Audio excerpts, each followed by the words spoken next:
Hello, friends, and welcome to episode 52 of the XboxEra podcast. I'm Sikamikanico, and I'm joined, as usual, by Shpeshal Ed. What's going on? And the triumphant a month return. Didn't change anything. A month didn't change anything, did it? He actually I did take a the little damn- time off. I took The a dang week line. off. I took a week off it, and now it's back. I would say as well, you've interrupted your own. Like, I was going to really big you up then, Figments. Like the triumphant return. You know, you've been many journeys, Triumphant travelled return. far and wide. But yeah, Figments is back. Everybody, say hello. How you doing, guys? How's it been? Hi, everybody. Yeah, not bad. Not bad. I'm a Not bit bad. tired. It's quite early here. It's quite late for me. It's not 2 in the afternoon. Hey, I'd you're just living the I'd much rather the late than the early personally, but Yeah, I did do a year of the early. Like this is fair game in my book. You know, there was a 4 a.m. start. That was early. You know, you've got kids. You're used to like 6:30 and stuff like that. It's fine. It's fine. yeah, I know. 4 a.m. 4 a.m. is just a late night to me. Yeah. That's Oh, to be young. that's just getting off the Destiny grind. O'clock basically. Fair. Nah, I've been sleeping a lot better, so I'm pretty happy. I'm not staying up till 4 a.m. every night again. Yep. Well, we've this is our yep. second live show, and we've got the chat is already there and saying hello and yeah, I can see them. Yeah. And Blast the Bass. I don't know if Blast the Bass is watching, but he will watch. thank you very much. Yeah, super chat before we'd even started. Just a I little know, welcoming I know. message. A tenny for your thoughts. Governor. So there's a lot to cover this week, and it's weird. This is the XboxEra podcast. I just want to assure people of that. But there is probably going to be a smattering of PlayStation chit chat because, well, There is PlayStation, right? there's things to discuss. Yeah, there is. There's some PlayStations. And maybe a rumor. Maybe there's a spicy rumor mill, and if there is Maybe a there's a- spicy rumor mill, I have a surprise, which we'll reveal later on in the show. What's hilarious is Ooh. you won't be able to I see the just- surprise. I just realised what it is as soon as you said that. Oh boy. Because you were asking me before, you know, I've got a surprise for you, and I'm like, what is it? And now that you've just said that, I know exactly what it is. Well, I'm sure that. Well, I still don't, so it's still a surprise to me. So. Well, If I sound a bit quiet, it's because everyone in my house is currently asleep, and you don't you can know hear who you are? you can hear everything in my house. So Well, Yeah. well, What time is it for you again? It's like it's 7 a.m. 7 a.m. Oof. rather be Yeah. in bed. That is my level. That is my level of commitment. 7 a.m. on a 7 Saturday a.m. morning. My level of commitment is it's unmatched. Kumar Shah, dude, did you see this? Now, Oh, like wow. at first, you see 2000, and I'm freaking out. I don't know what the currency Yeah. conversion is. that But at Rumour? first, you had my eyebrows raised. I was like, Yeah. but thank I you very don't much. know. I think that symbol is rubles, but no, I could be wrong. I'm probably very wrong. I don't know, but thank you very much either way. Thank Yeah. you very much. Now, That's very before hard. we get into the news of the week, we made a reference earlier to being young, and people may have seen my post in the off-topic forums this week, but being very much on the wrong side of 30, not 40, I have done my back in, and I am in a mild amount of agony at the moment, but I am fairly dosed up on cocodamol. Nice. So if I appear a bit trippy this show, that's why. It was a Reminds me of bad that. week. Yeah. Reminds me of that picture I pinged Nick with like the other day with the dude who's laying down in the steamrollers going over his back. Yeah. That's what you feel like you want to have right now. It always reminds me of that meme. You know that meme where it says, you know, falling off the roof when you're a kid and you see you're all good, but then it's like you turn your neck the wrong way in your 30s and you're like in a body cast. Yeah, it's horrible. It's so true. It's so true. Like, true story. I once did my neck drying myself with a towel out of the shower. Oh, Like, There's a lot of people Oh, getting man. moist in the chat. the right only now. time neck and back pain happens to me is when I sleep wrong. That's pretty much it. mate, It's it's bad. no joke. When you get old, mate, seriously. And I go to the gym, and mate, a lot of pain that comes with that. Yeah. At my age, I part of me thinks I'm in a lot of pain because I don't go to the gym.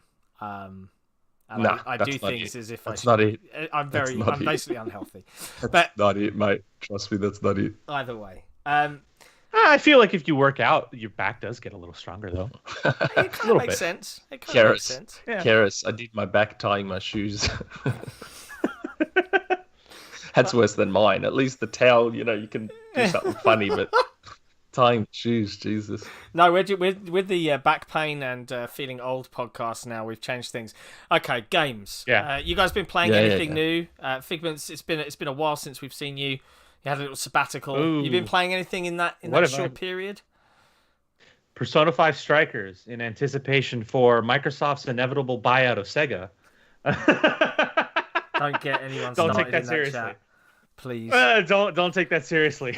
I've been spamming the XboxEra chat like with when Sega for the past 2 weeks, and it's just funny to me. I don't really care anymore if it's funny to anyone else. I get a kick out of it. But yeah, Persona 5 Strikers on my Switch. I bought a Switch Lite, but I might return it because I don't play on Switch much after I finish that game twice. So beyond that, replaying some games, replaying Persona 5 on my PS4, Persona 5 Royal, Destiny, obviously, and that's pretty much it. Waiting for Halo. That's Yeah. always exciting. I think you and the rest of the Xbox fan base is impatiently, I would probably argue, Impatiently, yeah. impatiently waiting. I haven't actually. What have I been playing? I've been playing It Takes Two, and I had the immense pleasure of putting Harmonica's written review to narrating it, bringing it to life in the way that I can, and we put that out today.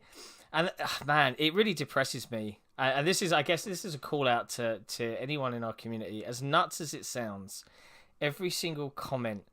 You know how the algorithm works. Like, I don't know. It's a little bit demoralizing to do a really cool review, and then it gets like 60 views. It really, but I don't know why. It's irrational of me. But everything about reviews and the way they work, especially on YouTube, is so front loaded. It hurts. Yeah.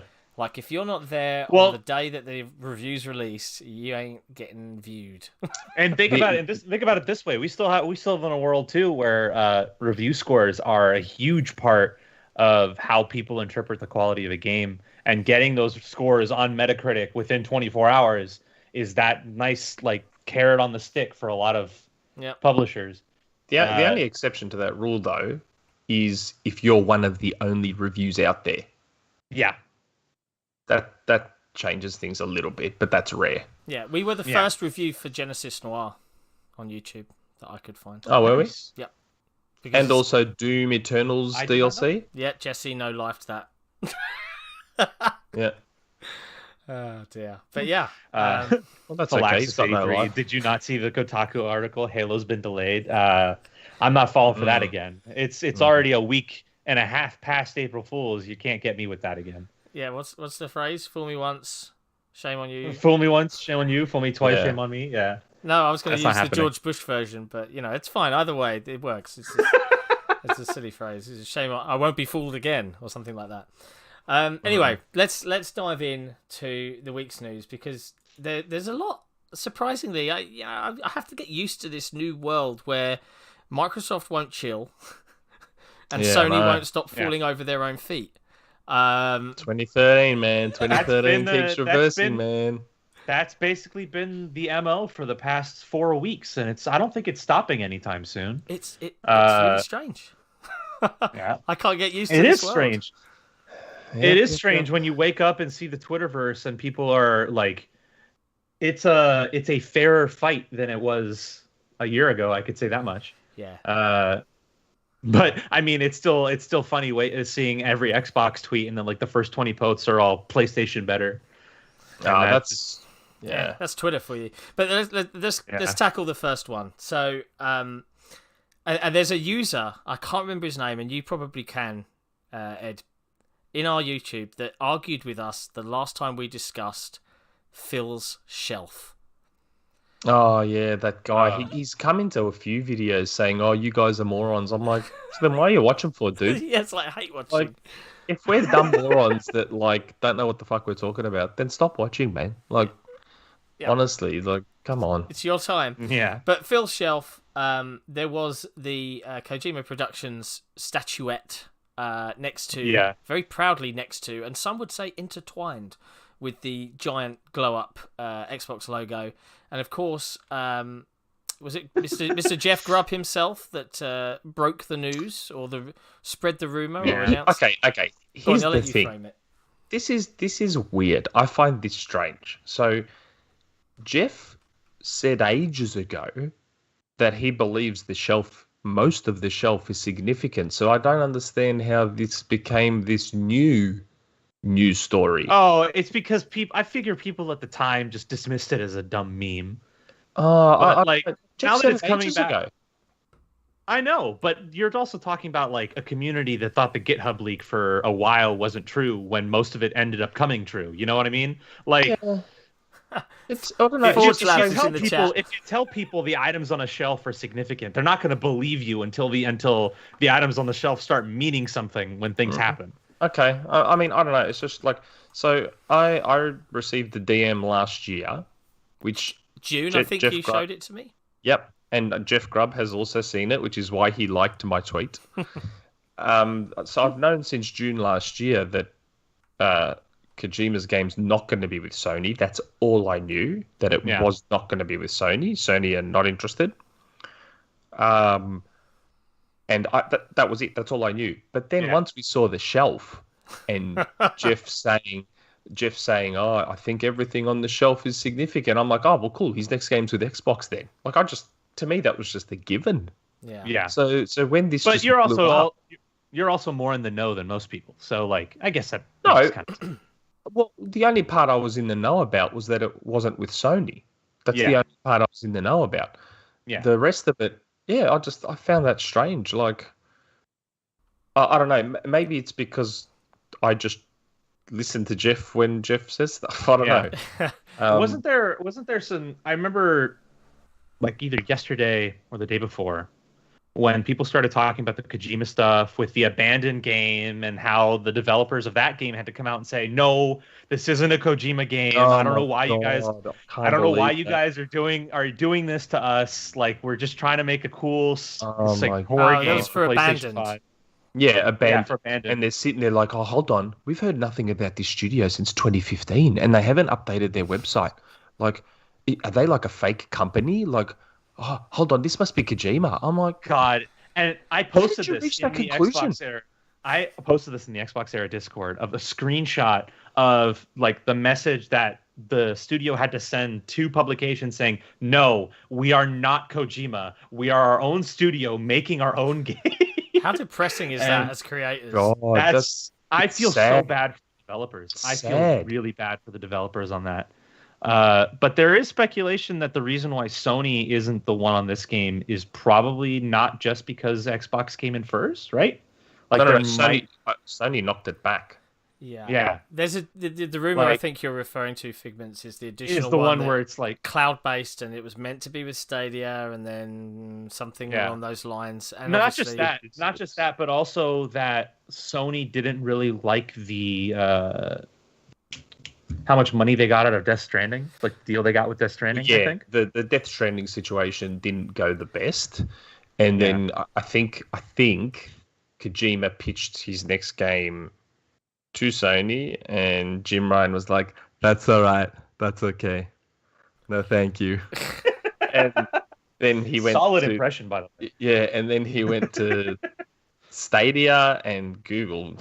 Google is stupid, so Google's like, "Hey, let's do it." And then they probably saw it and were like, maybe not.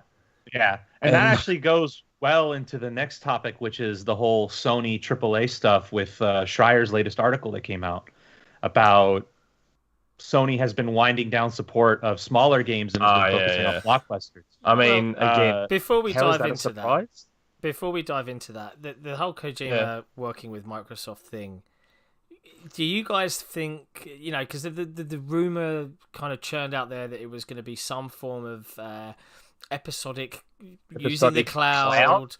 The cloud, yeah. But do you guys think yeah. that this could be, PT was obviously an enormous success on PlayStation that they've never materialized as a full game. But do you think that this could be some form of, the spiritual successor, horror type, rather than some new genre? I feel like Death Stranding was. This is going to sound like a tangent at first, but let me get to where I'm going.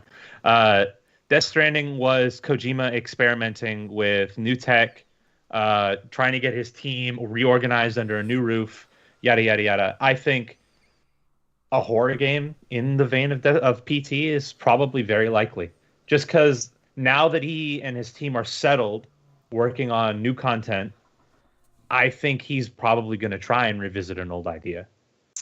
I don't think it's out of the question. I saw a face on Nick. In terms of my opinion on Kojima, I've said all along that with Kojima, if it's not a horror game, I'm personally not interested. I put out a bit of a joke tweet saying, hey, why not get Ubisoft involved and get Kojima to bring back Splinter Cell? I think that could work. Yeah, I saw that one. But look, no, I don't want Splinter Cell, the next Splinter Cell game, to start with an hour-long cutscene of Sam Fisher talking about the design on a revolver, like to some random nobody that I don't care about until 50 hours later. Yeah, come on. It's not the rumor mill yet, but I may have been told very late last night a little bit about Kojima's thing with Xbox. I can't talk about it yet because technically the deal's not signed yet. Yeah, it's with solicitors at the moment, right? Yeah, Jeff Grubb intimated that it's with the lawyers and it's all going through. But very late last night, I was lying in bed, face down in the bed, looking at my phone. I may have been told some details around Kojima's project, which I have to wait for a little bit before I say anything. Fair enough. MDHX. I was about to do it, but you've beat me to it. Thanks for the buck. Cinedex as well. Thank you. Live show. Let's go. Also, RIP Bend. I presume that's LMAO. Laugh my ass off. Right? Oh, LMAO. I think they hit the B instead of yeah. Laugh my butt off. It works. Yeah. Oh, it does. Laugh my butt off. Yeah, it does. Laugh my balls off.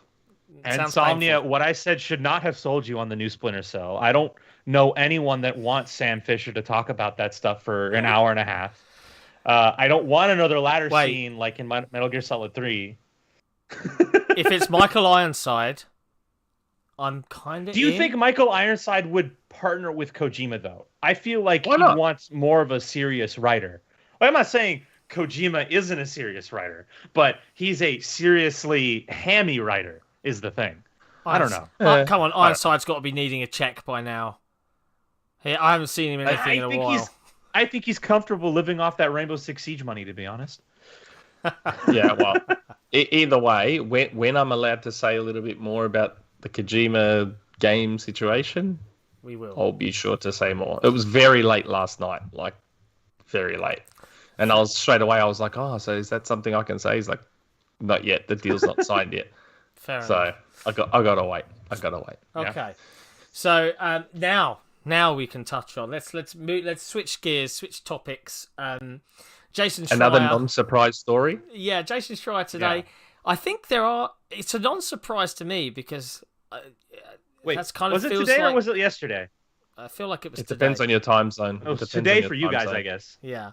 Yesterday for me. Yeah. But the article dropped that Sony seemed to be kind of battening down the hatches and perhaps taking less risks, being a bit more conservative, focusing on their big key pillars that they're good at. It's almost like we're in 2013 again, but the Series X is the PS4. Yeah, but it feels like such a non-story to me. Yeah, I'm like, Yeah, On this very podcast, how many times have we made jokes about multiple third times. person, over the shoulder, slow walk and talk, walk through the Sad long dad grass, games. set like, duh, like. Yeah, So, no. so you're trying to Sony tell has me been Sony has been buckling down on a specific set of tropes for the better part of the last 4 years. So since 2013. So yeah, think true. about it. Killzone Since Last of Shadowfall, Us, really. Killzone Shadowfall and Knack came out for launch, but they started development well before that. Basically, every game being developed since 2013 has been the same thing. Like, I'm shocked that we needed Jason Schreier to tell us what's been in front of our eyes for the last 8 years. Yeah, Really? Yeah, well- okay. So there is some interesting nuggets there, right? There is, the Sony management team, and again, this arguably does reek a little bit of, big management saying no, no, Yeah. you must do these things. Well, we didn't know. Like it did. Right. It did talk about stuff we didn't know, like how Sony Bend is winding down as a support studio now. Hang on. Yeah. I don't know. I find it a little bit weird. Like, I mean, we got the Last of Us being remastered again. What? Yeah. Why would that be a thing? Well, unfortunately for and I mean no offense to big PlayStation customers, but they've kind of proven that they'll pay for that. I'll pay for it. Yeah, we've said that before. Like, they'll keep doing it to you because you keep buying it. Yeah. Like, Yeah. stop buying it and they won't keep doing it. Like, seriously, Last of Us remaster again? Like, Jesus Christ. It's just like, it's insane to think that in a time where Microsoft is more invested into gaming than ever, Sony is only ever seeing we need more critically acclaimed AAA third-person cinematic games to get all the Game of the Year awards because it's the only way we're going to sell consoles. You know what would sell a console, Sony? Give me SOCOM. Let's do that. I think it also reeks... Give Nick another what is it? Killzone? Yeah, give Nick another Killzone. Hey, at least Shadowfall it'd be, you know what? At least it'd be a different camera perspective. Well, Yeah. The thing with this is it also absolutely reeks of like the week before they made it impossible, or they are making it impossible to purchase a plethora of digital only classics that the foundations of their brand. And then the next sentence, they're effectively saying, in one hand, we don't care, we don't respect your purchases, old games, psh, whatever. And then in the next week, it's, and by the way, give us some more money for a game you've already bought once or twice. It's Twice. honestly disrespectful. Like, I don't want to like go out of my way to say, a company is degrading their customers. But when you have the direct competition pulling moves out of the hat of like giving you backwards compatible games that get upgrades for no extra cost, making sure we can get almost every single game from every single generation on one box, under one roof in one store, and you can still go out and buy a game from 2003, like digitally, and it will work with 4K 60 FPS on your fancy new Series X. Like, it just feels tone deaf, short-sighted. Yeah. It's tone deaf. Yeah, it's short-sighted and tone deaf. They're basically becoming Microsoft circa 2010 to 2016. Yeah. They're Like, becoming Matric Microsoft. It's what I'm just, saying. it's that, so what you mean to tell me that Sony doesn't just give total creative freedom to all their studios? No. That can't be true, can it? No. I don't know. That can't be true. You mean to tell me that Housemarque, who have only made arcade twin stick shooters, just up and decided to make a third-person, over-the-shoulder, narrative-driven shooter? No, that can't be true. Is it Housemarque or Housemarque? Housemarque. Is it? By the way, thanks, Christopher. Yeah, Chris For Banks, top man. Yeah, thank you for the 20.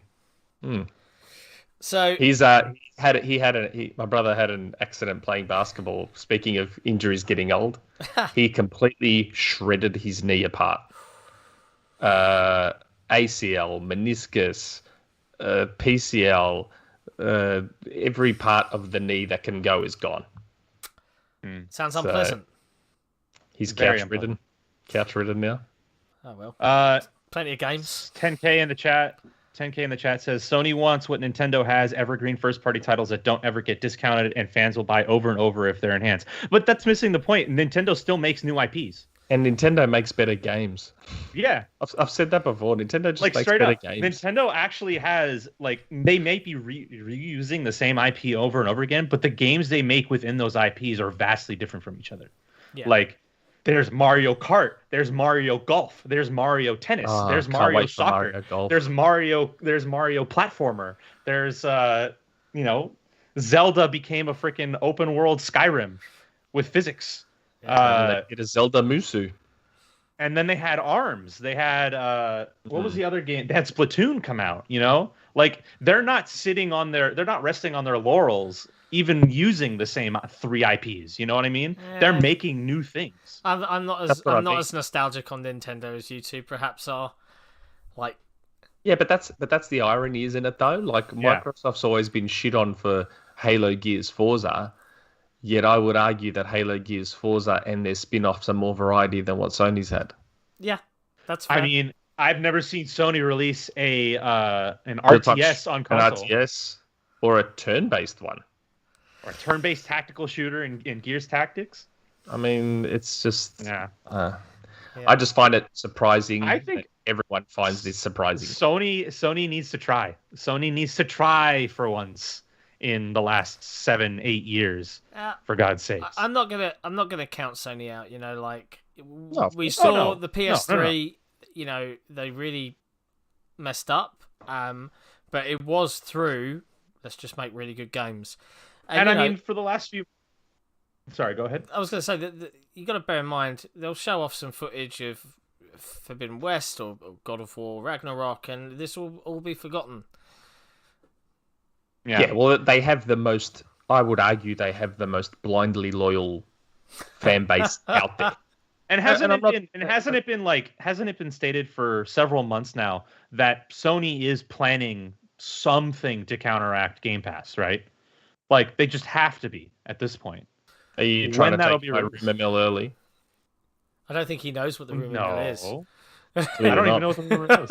We'll get to that. We'll get to that. And besides, that's not even that much of a rumor because we heard about rumblings of that since back in October when Jim Ryan was being interviewed. Yeah, Jim Ryan was alluding to it. Interestingly, David Jaffe, I think he was quoted. I saw a thread today on Etc. He stole a bit of my thunder. He did, but it's all right. You still got some thunder. You still got some gunpowder in the cannon. You still got something, Nick.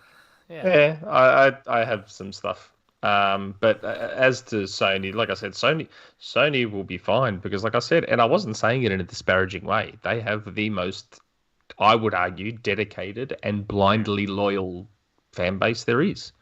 Now, some might take blindly loyal as a bad thing. I don't know. It depends on your perspective. It's not as blind loyalty as Nintendo fans, but at least Nintendo fans know, they're not just buying a Nintendo console. No. Nintendo fans are different, and a few of the boys in Nintendo era will probably forgive me for saying this. Nintendo fans are a little bit different. Sony fans are blindly loyal. Nintendo fans are begrudgingly loyal. So Nintendo fans are like, oh, you bastards. Yeah, just take my fucking money. I would agree with this. Great. I can see that now. I can see where that. Sony fans are like, oh, they're doing something really shit. How do I process this in a way where it seems like it's a good thing? It's like MAGA levels of do you know what I mean? It's they have to spin it in a way where they can see it as good. Where the Nintendo fans will know it's a shit thing, but still be like, oh fuck it, just take my money. Xbox fans are essentially just a different breed of Bungie fans because every single time Xbox does something, we complain about it. Yeah, well, Xbox fans are different. Xbox fans are also very dedicated, but Xbox fans, I feel, and this alludes to what we were talking about last week, where we said communication lines. That's right, because Xbox is because they communicate with their customer base in such an open way. Xbox fans complain because they know it's going to be heard. Yeah. And that's ultimately the key difference. Nintendo's going to listen to what anyone says. People, there's been a million threads across multiple gaming forums about how Nintendo's games are overpriced and shouldn't be $60 5 years after release, and they're still $60 5 years after release. Nothing's changing.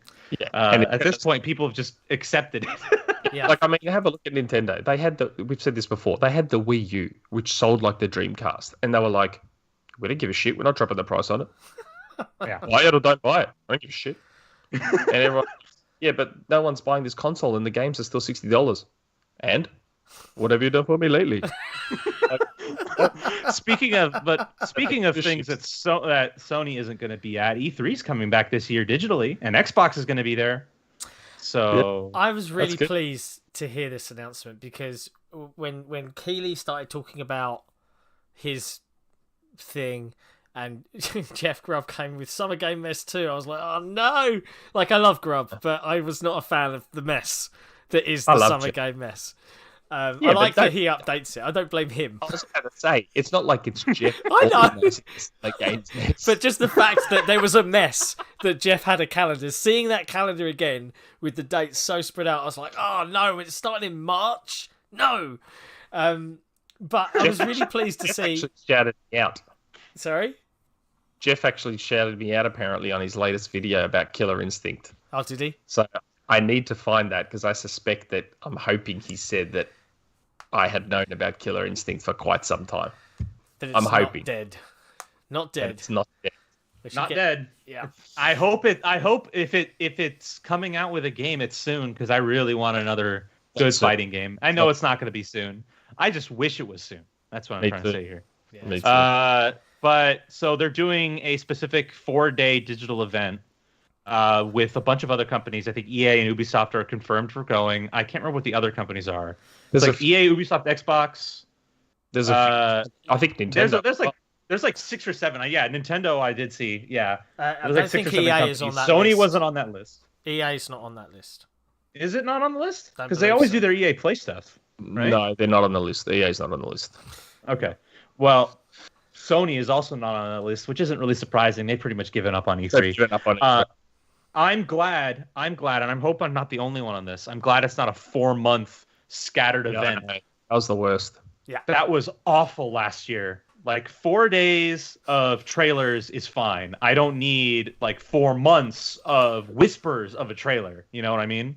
Well, I think the biggest key takeaway for an Xbox fan, E3 being a thing, the ESA, Phil's on the board, and this year there's a fair bit to talk about. I think Jeff Grubb actually said previously that he felt that they've kind of shown everything they're going to show, but I think I've seen recent rumblings from Jez.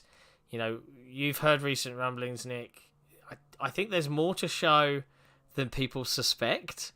Yeah, but it's timing though. Don't get me wrong, they've got a lot of irons in the fire. Yeah, but we they don't want to the timing of it all. Yeah. Like a lot of it's far away. yeah. And that's why I assume Jeff Grubb was like, oh, I don't know what they'll have at E3 sort of thing. Yeah, I mean, I can see. And I think King 2002 in the chat has given us the list: Xbox, Nintendo, Konami, Warner Brothers, Koch Media, Take-Two, Capcom, and Ubisoft. So yes, that sounds about right. Yep. And what was I going to say? Isn't there like some level of we don't want to keep showing CG trailers to a crowd that's already tired of them a little bit? I hope so. Okay. So let's talk about a couple of things. One, it's really good that we're going to have a proper Microsoft show back, and I think it is going to be a lot more refined. And as I understand it, it will bleed directly. There'll be a delineation of some sort, but it will go straight into Bethesda. FanFest?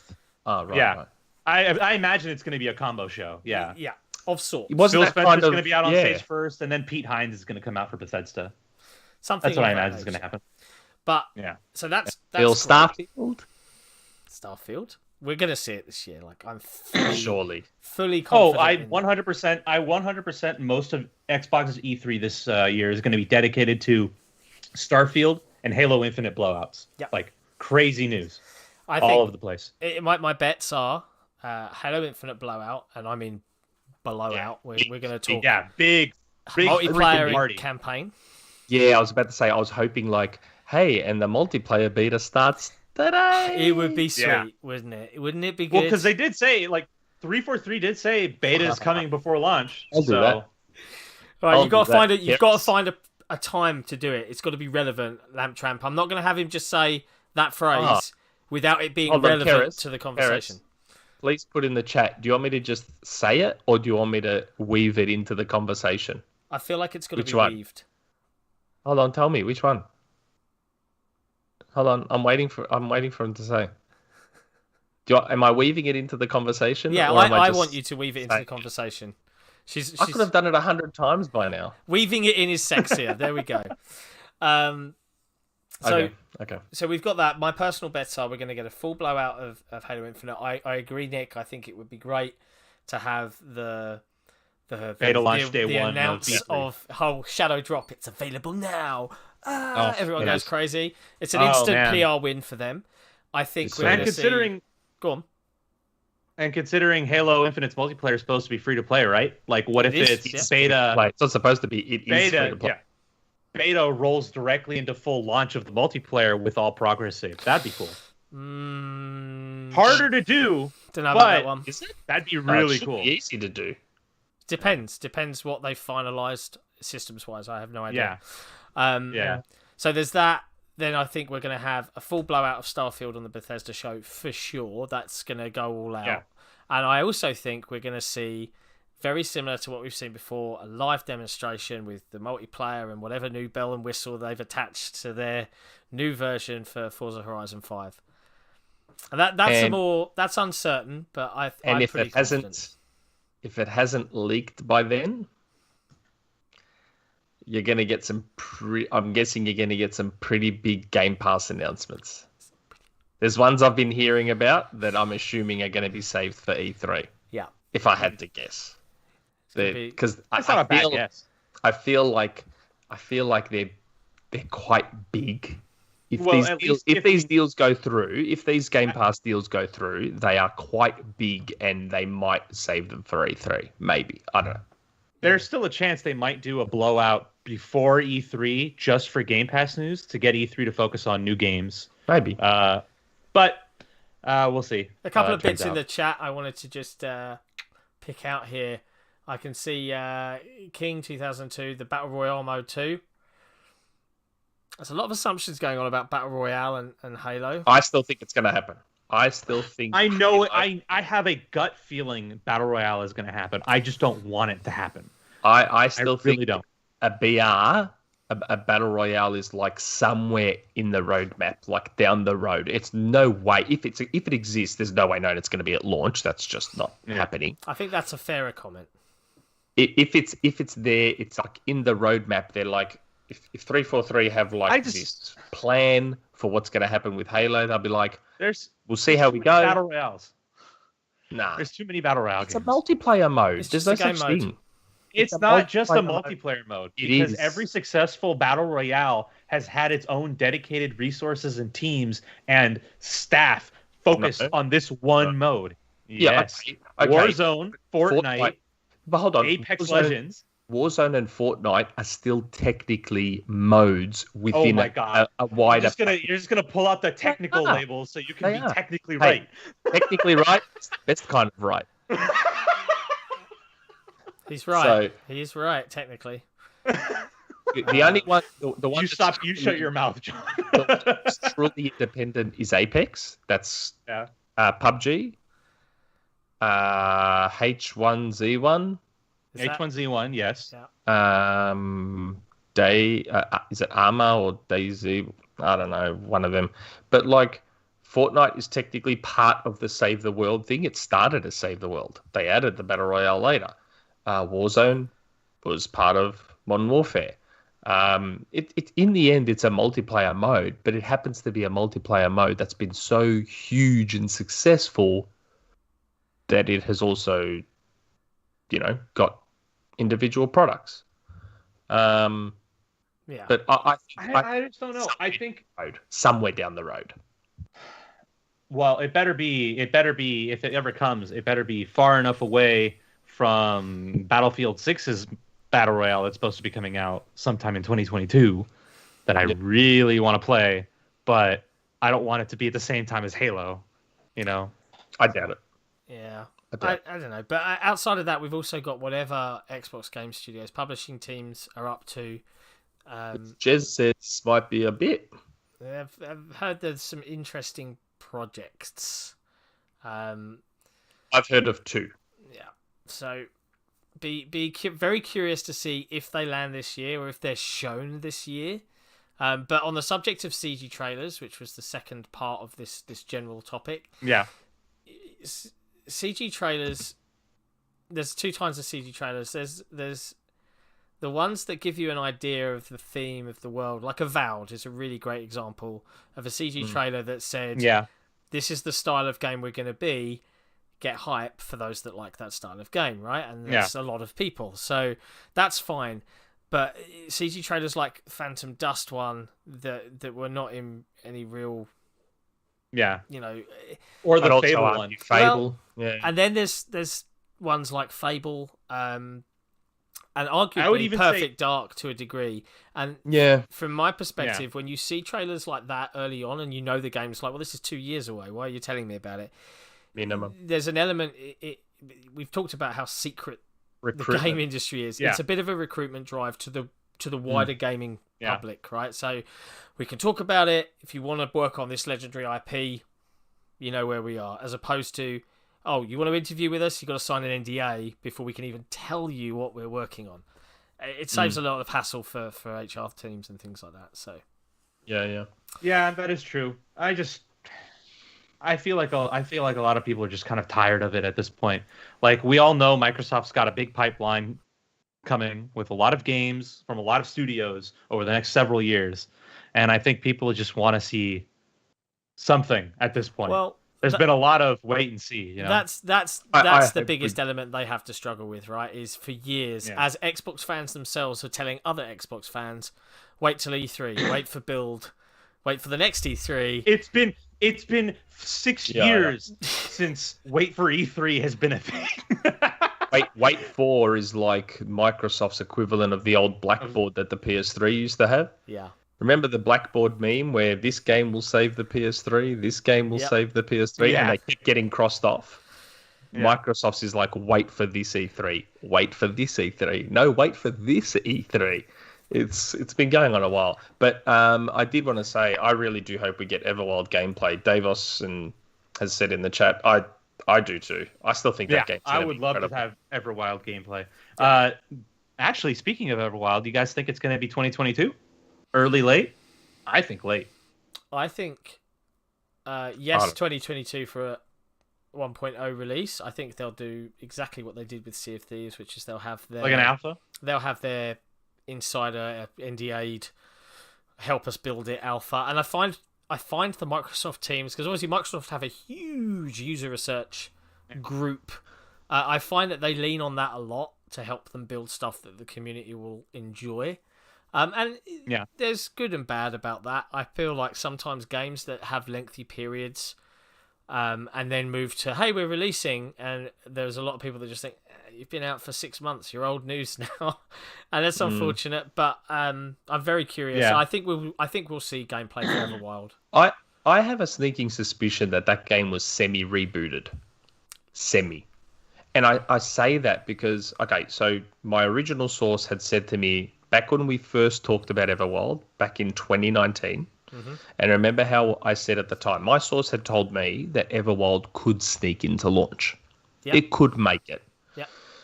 And this is the same source that told me about Final Fantasy VII Remaster and Wonderful 101 Kickstarter, all the same stuff. They told me that Everwild could sneak in to Xbox launch. And it was announced for Xbox One as well, don't forget. It wasn't just for next gen, it was for Xbox One. Yep.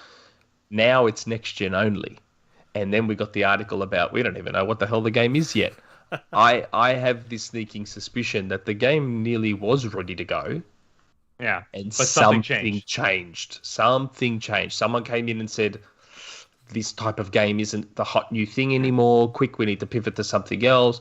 I have this weird feeling, only because I trust this person, and they told me that Everwild could sneak into launch. It's further ahead than people think. You know what it might have been? It might have been the case that it would have, if it had have launched, right, if it was ready, it would have been another Sea of Thieves situation. Now, Sea of Thieves is a success story, but that first year was rough. Oh, God, yeah. First year, Sea of Thieves was a roller coaster of ups and downs. Lots of them. Yep. It was, Still love that game. And, hey... It's a good game. It's just, it took forever to get to where it is now, is the thing. Do you think we'll see Hellblade 2 gameplay this year? I hope so. I hope so. It's gotta see it. I don't think we'll see it. I think we'll see another CG drop. Nah. But I think honestly that's honestly gonna be a fall 2022 game. Do we think that the reason we've seen nothing from Hellblade 2 is because after Unreal announced Unreal 5 that they're migrating over? Ooh, hold on. All we've shown everyone is like a kind of a CG trailer. Let's wait for 5 and we'll go all in. It wasn't 5. CG. It was clarified as in-engine. I know, in-engine, but come on, in-engine CG. Yeah. Same thing. I reckon we'll see gameplay. Look at the Slip Space trailers that were in-engine. Yep. And then we saw Craig. In-engine is basically, for all intents and purposes, CG. Uncharted was the same. Remember Uncharted 4 and Drake was lying in the pool of water and the fly was on his face and it was 60 frames per second and it looked so good. And then game comes out, it's 30 FPS and it does not look anything like that. Yeah. And you say to yourself, it's CG. I was giving you the opportunity to get your catchphrase in there that Cerys has requested, but you failed. Well, okay.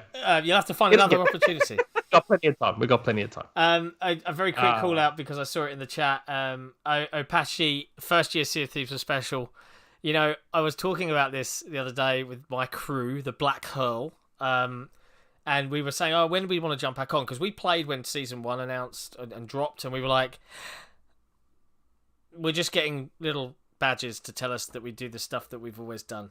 It wasn't enough for me to be like, okay, I'm gonna jump back in, and I feel kind of good for it because now I've seen that they're teasing something slightly larger for April 15th, so that's the day we're gonna go back in. But we were joking around that we've made so much money since the big update, where they brought in the Reapers and all of that sort of thing. It's like easy mode.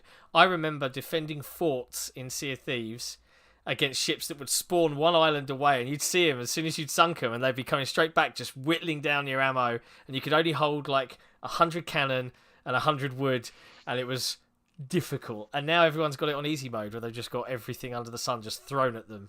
It was a more special time for the game, I think. Mm. You can tell these two are big Sea of Thieves fans. In any case, don't care at all about Sea of Thieves. Do not care at all. Deathloop was delayed until September. Yeah. Now you might say that this is PlayStation news. It's also Xbox news because that means an extra amount of time that it's delayed from coming to Game Pass. It won't be on Game Pass till September 2022 at this rate. That's right. I saw a hilarious tweet that said it was a deep state move by Microsoft to help screw over the PlayStation launch. Some people come up with, man. There's tinfoil hats and then there's aluminum hats. Aluminum, yeah. Honestly, the gif of Alex Jones putting on the aluminum hat and then turning to the camera. Oh, mate, honestly, fair income. Hey, there you go. Right now, somewhere, Cerys is like. Anyway, probably went to the toilet and missed it. Yeah, definitely. Well, they said delayed. they were recording, so yeah, she can watch it. So Deathloop's delayed. That's. Do we expect Ghostwire Tokyo to also be delayed? Maybe. Yeah, that's a big maybe. I'm gonna have to agree with Nick there. Maybe. Because I mean, we still have what the last effects of COVID to really deal with for a lot of studios. Yeah. So there's still projects in the pipeline that are getting pushed out again, just to like save dev studio sanity. Halo is not one of them, so nobody repeat that. That was an April Fool's joke. That's over. That's coming out this year. I just want to, make sure people understand here. But yeah. There's still projects in the pipeline that I could see getting delayed. At this point. Yeah, for sure. You'll find developers will be a little bit holding the release dates a bit closer to their chest, because especially it's hard. through the end of this year. Yeah. Especially through the end of this year. I don't think we're going to get normalized release dates again until E3 next year. Yeah, I think that's fair. Yeah. We got we've got it. Superchat. Sowing Shade. I'm not able to sit down and chat at the moment, but I wanted to welcome Figments back to the podcast. The gang's back together as it should be. Thank you. Thank you for welcoming me back. I'm actually surprised people missed me. I've caught a couple episodes in the interim, and Nick and Sick were playing off each other fairly well. So congrats, guys. It's nice to have the gang back together. It's like Tango and Cash and another person. And another person, yeah. The third wheel. Now, the biggest news. I'm getting in the way of the bromance between John and Nick right now. The biggest news by far of the gaming week was the reveal of the Mr. X Nightmare DLC for Streets of Rage 4. Easily the biggest news. Easily. Yeah, the biggest news for everyone whose name is Nick and who hosts a podcast on Xbox. Looks so good. I think the character is Estelle, who in the game is like a police commander. Should be playable. A whole bunch of new outfits. I didn't look into it in great detail, but there's a whole bunch of stuff. There's a free update coming along with the paid DLC. Absolutely. I agree, 10K. Streets of Rage 4, time to bounce. And I know Jesse would be in a similar boat about Streets of Rage 4. Streets of Rage 4 is so good. Well, I look forward to reading your next 9 out of 10 review for Streets of Rage 4's DLC then, yeah? Yeah, hey, maybe I should review that DLC. Why not? 10K. Nick absolutely loves his 6 out of 10 games. Yeah. Whatever, dickhead. I noticed, despite the fact that we had the opportunity, we were on Sea of Thieves as a topic, that they skipped the fact that they announced their own podcast. Well, see, it wasn't right for us to take that mantle from you, John, since it's competition with your mindshare. You are the Sea of Thieves aficionado of this podcast. Do you know what really hurts my feelings? I'm gonna be very upfront here. What really hurts my feelings, and Mike Chapman, if you're ever watching this, or if someone clips this and sends it to you on Twitter, we spoke personally in front of each other, face to face at XO 2019 about coming on this podcast, and it hasn't happened, and I'm very sad about it. That's it. That's how deep my feelings are hurt. I would love to do it because I'm a big fan, but yeah, we'll see. There's plenty of time to grow. They'll come crawling back. Before we go to the next thing, did you see who was in the chat before? I saw Forge Labs had popped up Forge. and said hello. Yeah, Forge was in the We did say hello live. We saw hey, Forge Labs is here. Did you miss that? Yeah, I must have. Because I was probably reading something. I saw that earlier. If he pops in, I saw that he was in there. I saw that he was in there. He's the one that said my man's, and I was just like, I don't know. I was almost taken aback that he was genuinely watching the show. I thought that was cool. It is cool. He's a lovely chap. And if you haven't caught the episode where we sat down with Sean Labs. Oh, sorry, Forge from Labs. Sean Labs. Yeah, Forge from Sean Labs. He was a very, very, very nice chap, and lots of cool information, especially if you're interested in creating content yourself. He talks a lot about his journey from Halo and Forge and beyond. So it's worth catching up on that episode if you've missed it. So we're now coming to what I would consider the rumour mill section of the podcast. Is everyone sitting comfortably?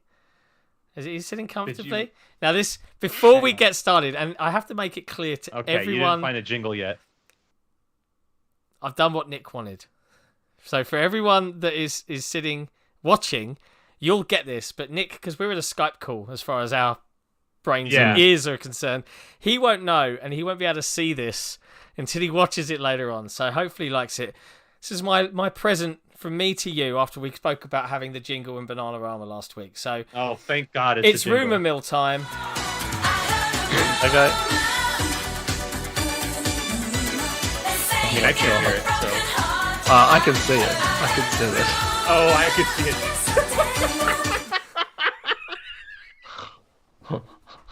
Come on. Did you have pre-drag set this up for you? No, I made that. I got him to help me download some copyright-free people whispering to each other about rumours. Oh, Jesus. There you go. That's the new. That's the new staple. I saw the visual. I didn't hear the sound. You know what the sound. That Shutterstock. What was the sound? You know what the sound was. Oh, was it Bananarama? Yeah, baby. Oh, I didn't hear it. I had it muted. I had the YouTube on in the background, and I saw all the people and all that stuff. The question is, does the chat want funny. it again? Does the chat want the rumour mill tag one more time just because it was so good? Speak now, forever hold your peace. 3, 2. Yes. Okay, right. It's nah. happening. Of course. Dolphin's like nah. Okay, one last time. One last time. What does Dolphin even do in the Discord? I don't know. He's in tier 3 country. Do anything.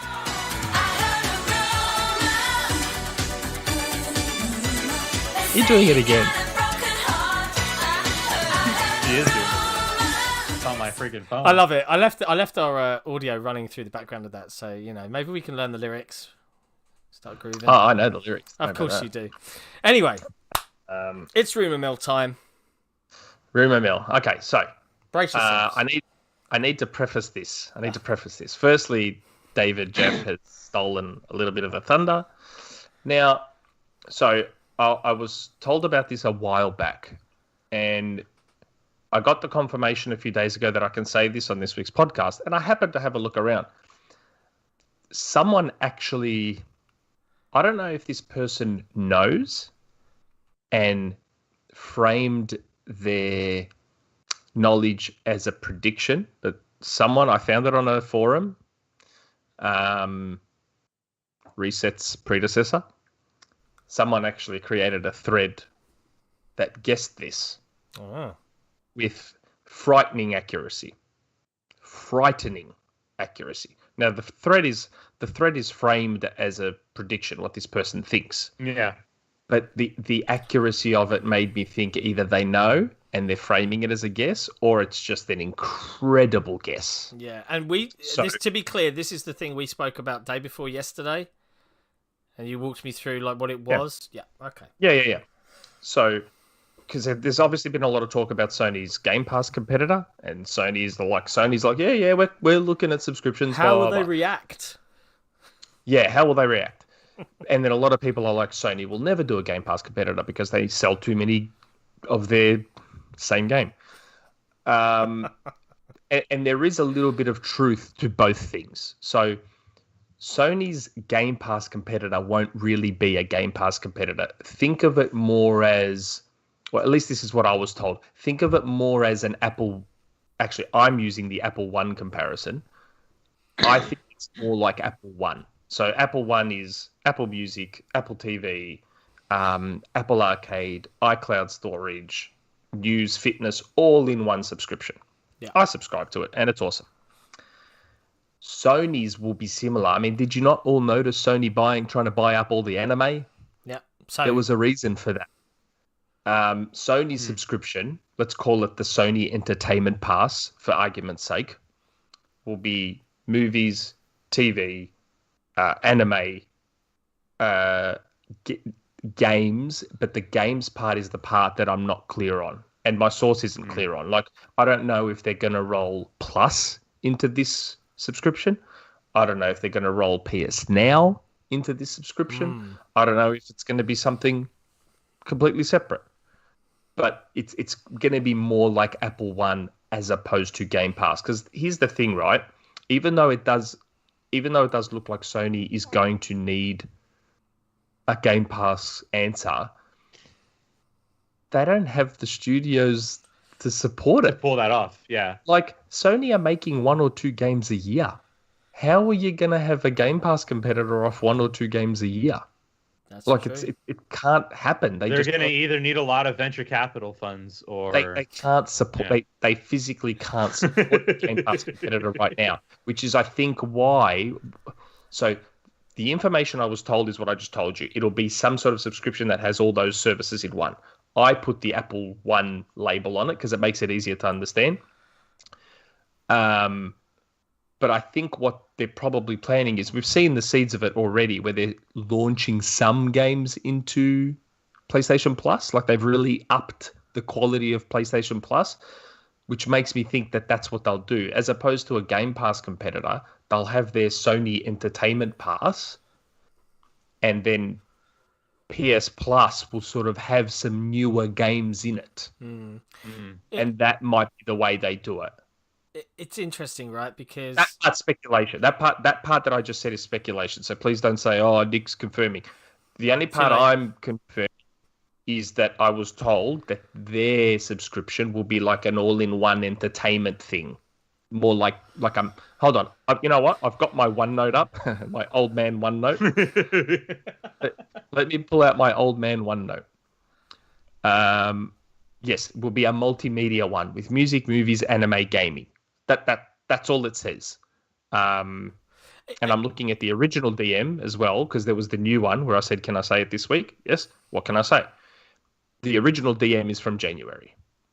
So, and it's the same thing. Anime, movies, like it's all that stuff, because Sony owns all that. Sony has TV shows and studios, and Sony has the movie labels, and Sony has music, and they've got anime. They've got a lot of stuff. So their version will be that, the all-encompassing entertainment. I just don't know what the game side of it is. My guess is they'll roll PS Now into it, if I had to guess, because PS Now is not doing great. So they'll probably roll PS Now into it, up the quality on PlayStation Plus, and that will be their Game Pass competitor, I guess, for want of a better phrase. I guess. It's interesting, right? Because it does make sense in that, unlike Microsoft, who in 2013 tried to launch a TV company and tried to pivot and focus on the all-in-one entertainment center, Sony arguably does have its fingers in some of the pies that would facilitate that kind of service. Sony Pictures, Sony Music, Funimation, Crunchyroll. Funimation. Yep. Well, they don't have Crunchyroll, don't they? Didn't they buy them? No. So am I thinking of the wrong? No, anime? they issue. We had a discussion about this week, actually, in the XboxEra Discord. They had an intention to buy Crunchyroll out for, I think, $1.2 billion, but the U.S. Department of Justice recently got involved with that deal and is blocking it for proceeding forward. That doesn't happen all that often, and it's usually a sign of death for that deal.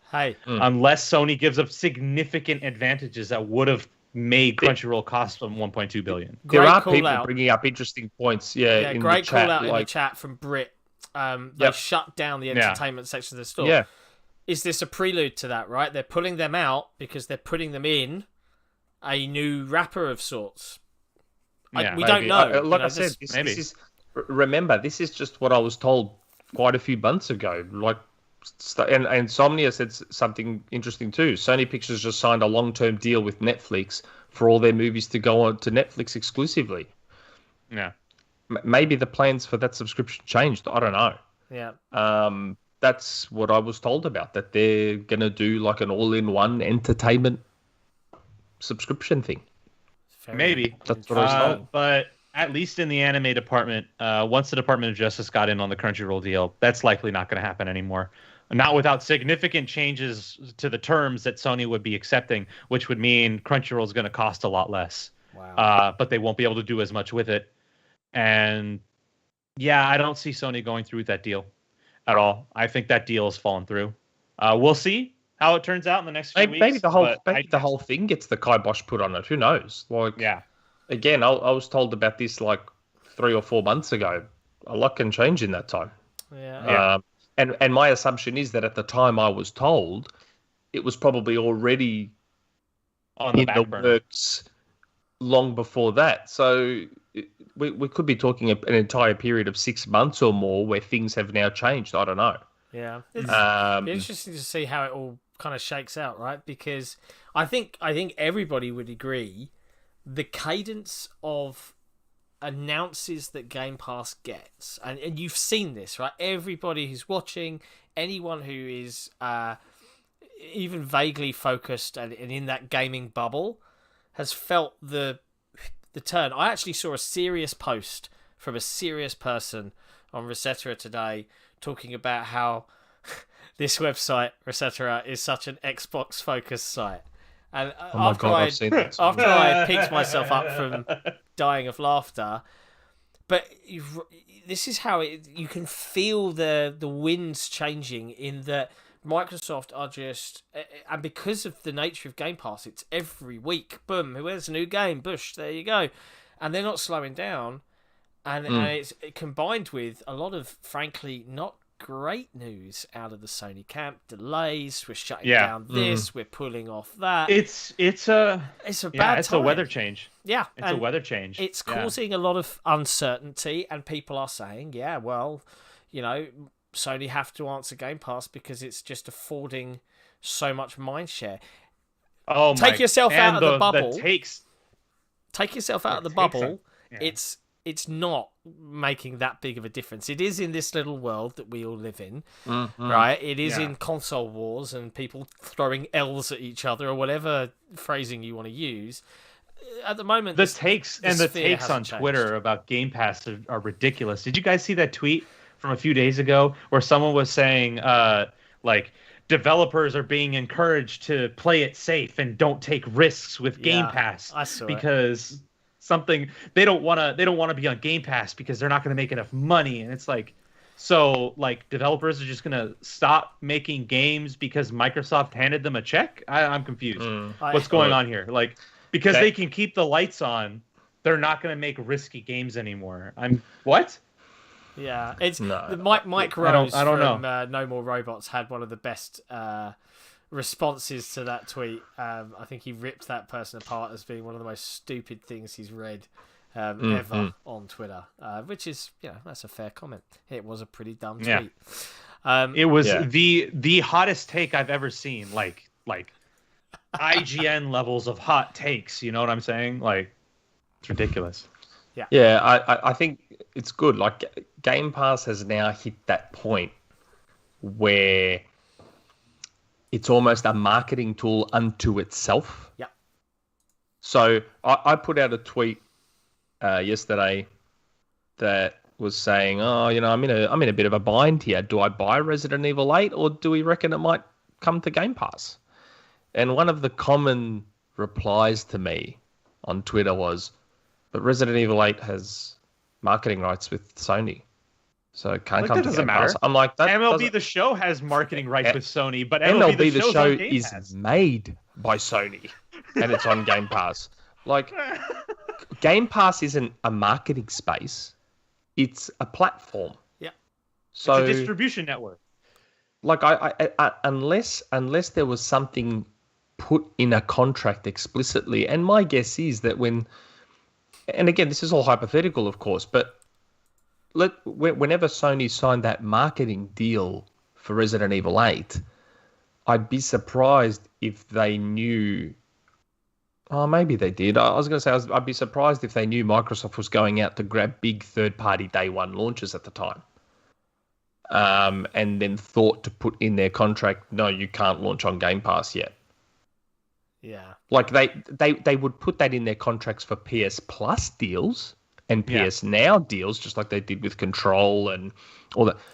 But marketing deals, I don't know. Like, No, I don't think because like you said, it's not a marketing deal. It's a platform deal. It's like how does our service deal? That's right. Like, how does a marketing deal? How can they put a clause in a marketing deal to not release on a platform? Yeah. That's not how a marketing deal would work. Yeah. Because Game Pass isn't. I doubt anyone, any party would sign on to that deal if that was the case. No, like if Sony if some party tried to sneak in a deal, a clause saying, "Oh, and you can't be on Game Pass," it's like, okay, that does not belong in the context of this contract. Yeah, it's got nothing to do with it. Like the game. If the game was to launch on Game Pass, that doesn't stop Sony from advertising their game and putting their logo all over the ads, does it? Like yeah. Is Brad Ward Fight listening to our podcast right now? I'm watching you. I'm watching you, Brad Ward Fight. I'm on Twitter. I see things. I'm not on Twitter. I can't see. But yeah, in the end, what I was saying is Game Pass. It's in this cool space where it is a platform, but it's effectively a marketing tool now. Like. Yeah. Somnia just brought up something as well, like Outriders, and I think we said this last week. Like, seriously, who was talking much about Outriders before it was announced for Game Pass? Yeah, it had the demo, and everyone's like, oh yeah, Outriders, meh. And then all of a sudden it was announced for Game Pass day one, and everyone's like, oh man, I'm going to try Outriders. Yep. And it's like, has it become number one, like on the store? Yeah, number one. It's been number one for a while. Yeah. The number one selling game. Well, how does that work? People don't buy on Xbox because of Game Pass, right? Yeah, people don't buy games. It's done very, very well.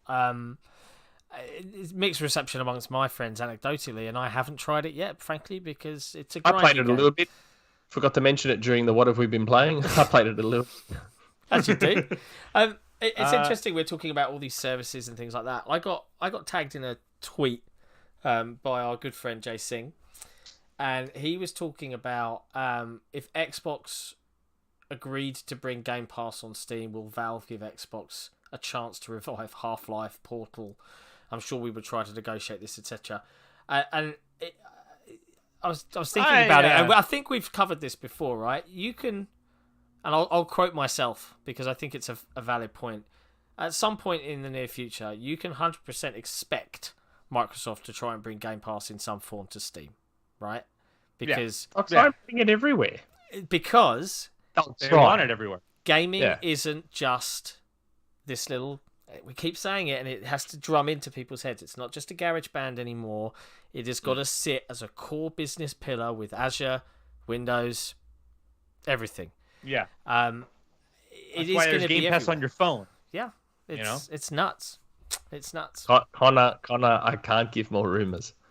I only say what I'm allowed to say when I'm allowed to say it. People need to understand. If that's it for the rumors, then are we on community questions now? And I did sort of drip stuff in here and there. Yeah. I did say about there's some big third party games and yeah. Game Pass is going to be ridiculous by the end of the year. So I guess we're on community questions now then. Well, right? You think that, but before we do that, we have to shout out to the patrons. I'm really so tempted to click this Rumour Mill play out button again, but I won't. We have to shout out to. Well, now we need one for community questions. Yeah, we do. And a shout out. That's a good point. I will get working on that right away. I'll take any suggestions in the XboxEra forums for an appropriate track to use. But before we get into community questions, we obviously do want to give a big shout out to our patrons. We have 52 of you wonderful people right now, including some of our own staff, which is awesome. Special thanks to our tier 2s and 3s. So the Scarecrow 121, Torn Raptor, Nottian, Shadowgasm, Blaster Base, Big M Iced Coffee Milk, Nadorius, Somnia, VK Andrew, Sewing Shade, K, Not Jack, Cerys, Crazy Spaz, Dylan, and Saint Irv. Thank you ever so much for your support. You make all of this fun. I think that's safe. If I don't know if they're watching, but I think that's Sainta V or Sainta 5. I think. And the only reason I say that is because we do have some Aussie fans, and like there's a football team here called the St Kilda Saints. All right. And, they say the Sainters. Sainter. So I could be wrong. I don't know. But when I saw that name, I'm like, I wonder if that's supposed to be like Sainta V. I don't know, or Sainta 5, or maybe they'll tell us. I don't know. I actually had a brief conversation with that particular person. Right. Okay. On Twitter, and his Twitter username is @Saint_Irv. So that's why I said Saint Irv. Right. Well, then you're correct. Sorry. Well, then I didn't know that. Okay. It's fine. It's fine. It's okay. Yep. So, community questions. Yeah. You got them all community queued up? questions. Yes. Let me just close my OneNote of juicy stuff. Hack I wonder how many machine. people are going to try and hack. I wonder how many people are going to try and hack my Microsoft account. You've told them it's on your Microsoft account and not just local to your desktop. Yeah, but how many Microsoft accounts do I have? Thing, Nick, you've already given them a hint to your password. You've said every letter of your password for the entire hour, scattered out, right? Come on. I also have two-factor on. To be fair, we all know what his password is, and it's Elden Ring sucks. Yeah, pretty much. Okay. First question. Blast the base. Hello, fellow humans. Here's a quick one. Does Xbox stop barraging the news cycle anytime soon? Have they turned us into megaton addicts? I feel like they can turn big Game Pass drops into easy PR wins on a regular cadence, on top of all the other cool bits, like the A word acquisition. The A word would be a great segment on the show dedicated to talking about Xbox's favorite pastime. Well, Blast the Base, they have turned us a little bit into megaton addicts, and they're not done. Which is not a good thing, to be honest. They're not done. I know it's sort of like it's a double-edged sword. Yeah, it's sort of like when we spoke about Phil's shelf. Like the Phil's shelf thing is super cool, and it's cute how he does now that. Every time Phil has a shelf behind him, everyone's going to say, what does it mean? Right. What does it mean? He's put himself in this position. It's going to be worse than like when's Half-Life 3 for like PC gamers for decades. I don't know if it would get that bad. He's put himself. I don't know, man. Gaming fans are friggin' weird. Like he either keeps doing it because he set that precedent, or he needs to start doing those video interviews against like a blank wall. Yeah. So that everyone gets the idea that no, there's nothing being teased in this video. I'm against a blank wall. I think there is a part of me though that Xbox is constantly moving, constantly making these kind of deals, not slowing down. There's got to be a part of him, right? You got to think, put yourself in Phil's shoes for a minute, right? You got to think you've had to put up with 7 years of horrible takes, bad PR. Yeah. Well, not 7 years. It started to improve, right? But being ignored. And Yeah, now you get to be like getting the limelight. Tease, and you're not confirming anything. You're Literally allowed to have any word out of your mouth is almost equivalent to bringing the roof down at E3 when they announced backwards compatibility. Yeah. I don't know. I think he's set a little bit of a precedent, but I don't know. Put it this way. I think it'll come back to bite Xbox if Xbox stops and starts slowing down. You know what I mean? If there's slowdown, it might come back to bite them, but we'll see. I don't know how much slowdown there'll be. They've got a lot of studios and they're adding more. Yeah. But in terms of the megaton stuff, well, I mean, put it this way. For 2021, they're definitely not done with megaton Game Pass drops. I can tell you that much. Yeah. Like, MLB was big. Like we said, we answered one of the community questions last week. MLB was big. From a console war standpoint, the MLB announcement was huge. MLB itself is not a massive seller, though, on PlayStation. Yeah. Like, it's never historically been one of the highest selling PlayStation exclusives. It's very high quality as far as baseball games go, but it's never been a massive seller. It was a big deal because, oh my God, a Sony exclusive is launching at the Game Pass. That's what was such a big deal. The other stuff that they've got that should be coming to Game Pass this year is far, far bigger. far bigger. Well, on that subject, King 2002, £5 in the chat. Thank you very much. Imagine at E3, Xbox announces Cyberpunk 2077 comes to Game Pass in the summer in time for next gen update, and Battlefield 6 to Game Pass in fall 2021. Are we not expecting Cyberpunk to eventually come to Game Pass? No, I'm pretty sure Cyberpunk is going to come to Game Pass. Yeah. Witcher's on Game Pass. Didn't we say that like ages ago? I don't think so. Yeah. Maybe The it's in your Witcher OneNote. I think you've No, got to it's think not. about it It's from not. Cyberpunk's point of view. Bad PR, bad launch. Everything went wrong. The redemption arc begins with next gen update and a Game Pass release. That's the redemption arc for them. Yeah, I would have it's a great expected point, that King. obvious. I'm surely people are expecting like even more so now. Like that disaster just solidified it. They'll It be needs like, it. And hey, Battlefield Phil. 6 on Game Pass would be amazing if it Hey happens. Phil. Hey buddy. Absolutely incredible. Cyberpunk didn't go that well. You want to give us a little bit of a boost when the Little next boost. season comes out? You can have it for free. Come on. And Battlefield 6 to Game Pass. I mean, I wonder Fair. where people have heard that rumor from. Battlefield 6 on Game Pass. Who the hell said that? I don't think anyone on this podcast said it. I No. don't know. It would be nice if true. It'd be nice if it was true. I said nothing. Battlefield 6 coming to Game Pass. I didn't say a thing. Here's a Louis Bill. $2. Elden Ring Game Pass day one. Not saying anything. Nick would unsubscribe to Game Pass if that happened. Guarantee it. Probably. Well, hold on. My Game Pass, because I did the gold stacking thing, and it expires in July. So if Elden Ring gets announced to come to Game Pass day one, I'll just let it lapse. Do you guys want to? Do you guys want to hear something shameful? Seriously shameful. Me, runs an Xbox website, hosts an Xbox podcast. I didn't do the Game Pass stacking thing. Oh, really? I did. Okay. I did it like 2 or 3 years ahead when it was like first announced. I'm paying normal I did price mine. now. I did mine. Yeah. That's okay. I'm happy to pay. I did mine, but technically mine would have lapsed back in September, but I kept getting like the 3-month $20 deals at Best Buy and just been stacking those for months. Well, I mean, put it this way, right? So I haven't been paying for Game Pass for the last 2 or 3 years. But I've been paying for Discord Nitro, which has been about $15. So what'll happen is after they buy Discord and Nitro gets rolled into Game Pass Ultimate, I just keep paying my $15 and I get both.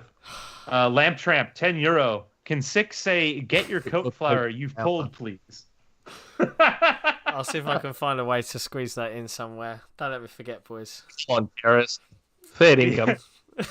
These are all just for my personal use. What are later. we? Hang on a second. What are we to you? You're puppets. You just give us money and we'll do what you We want. dance on strings for the Like audience. Six. Exotic dancers and you just throw your money at us.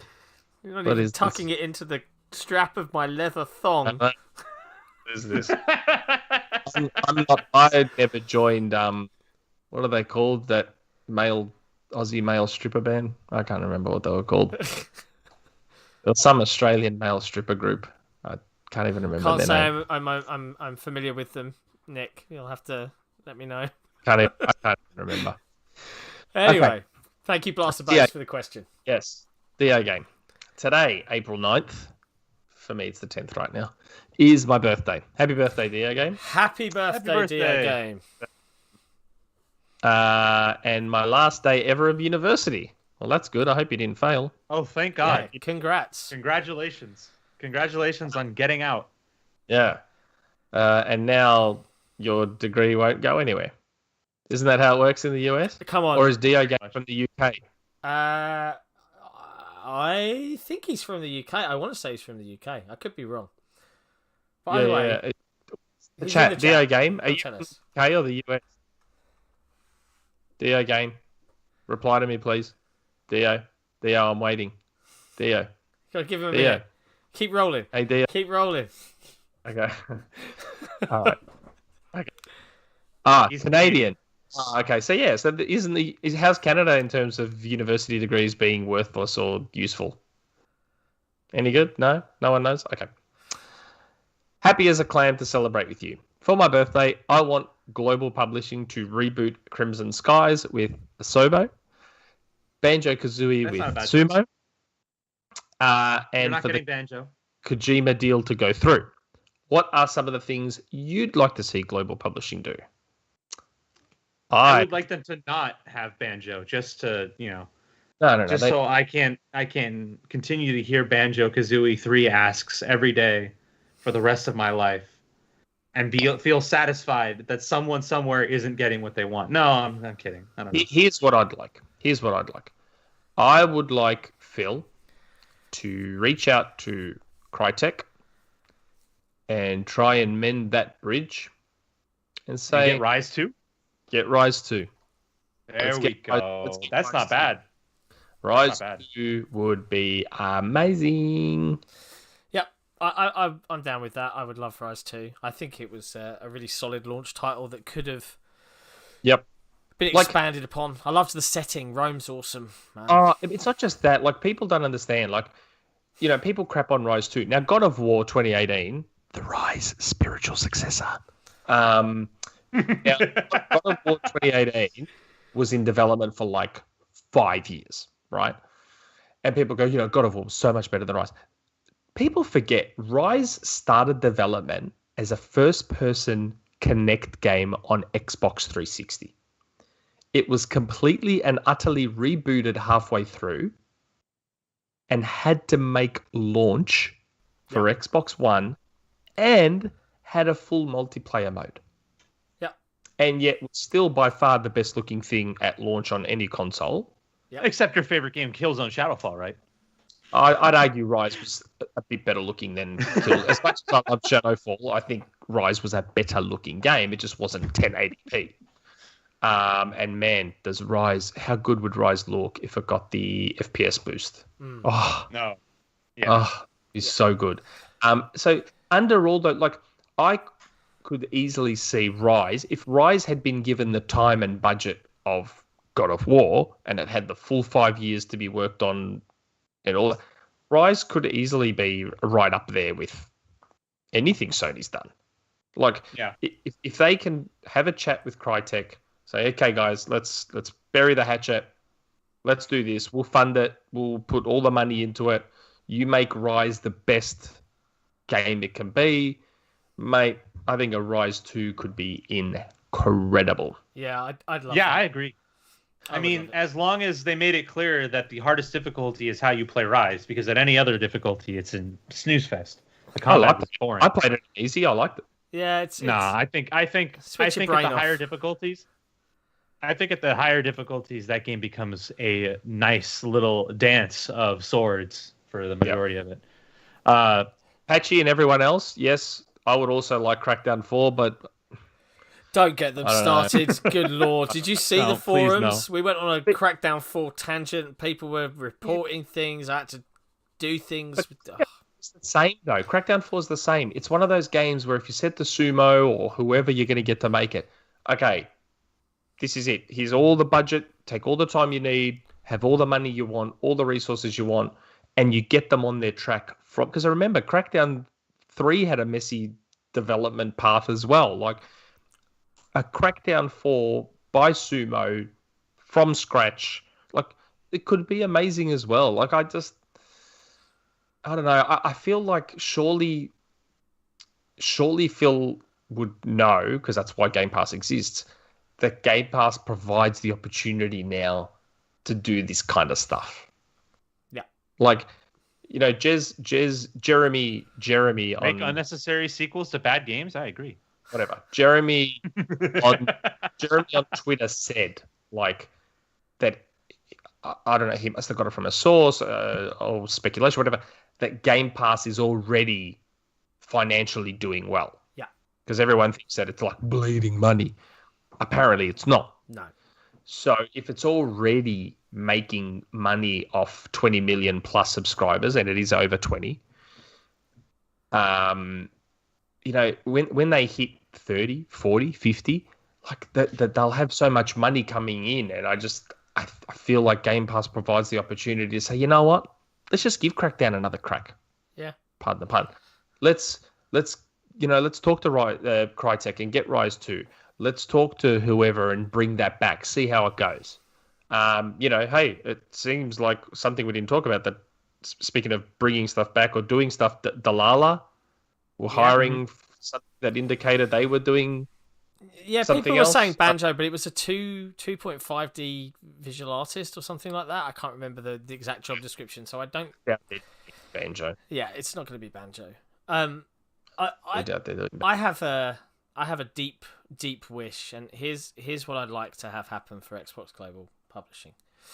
I'd like them to go and see From Software and say, hey, Elden Ring, just cancel it, man. We don't need that game. We don't care. We don't. What I'd like them to make, sure. Here's a bunch of money, launch on Game Pass, service game, Chrome Hounds 2. Oh, Chrome Hounds, not Armored Core. Who was Armored Core? Armored Core's from. But I hate Armored Core because it doesn't play like Chrome Hounds. Right. It's too fast. Mechs are heavy, right? There's no dancing and jetpacks and stuff. Chrome Hounds. I'd like to have a word with you. Yeah, it's slightly different.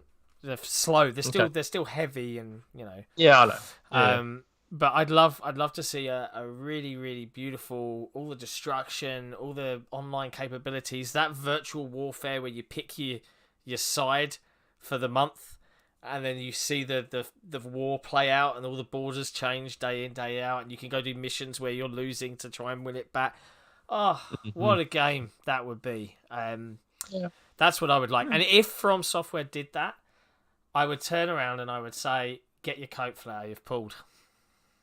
I don't know. I did put out a tweet a while back saying that I don't believe From are working on an Xbox exclusive, because you know how that rumor was sort of floating around. Yeah. That From are working on a Microsoft. I don't believe that's the case.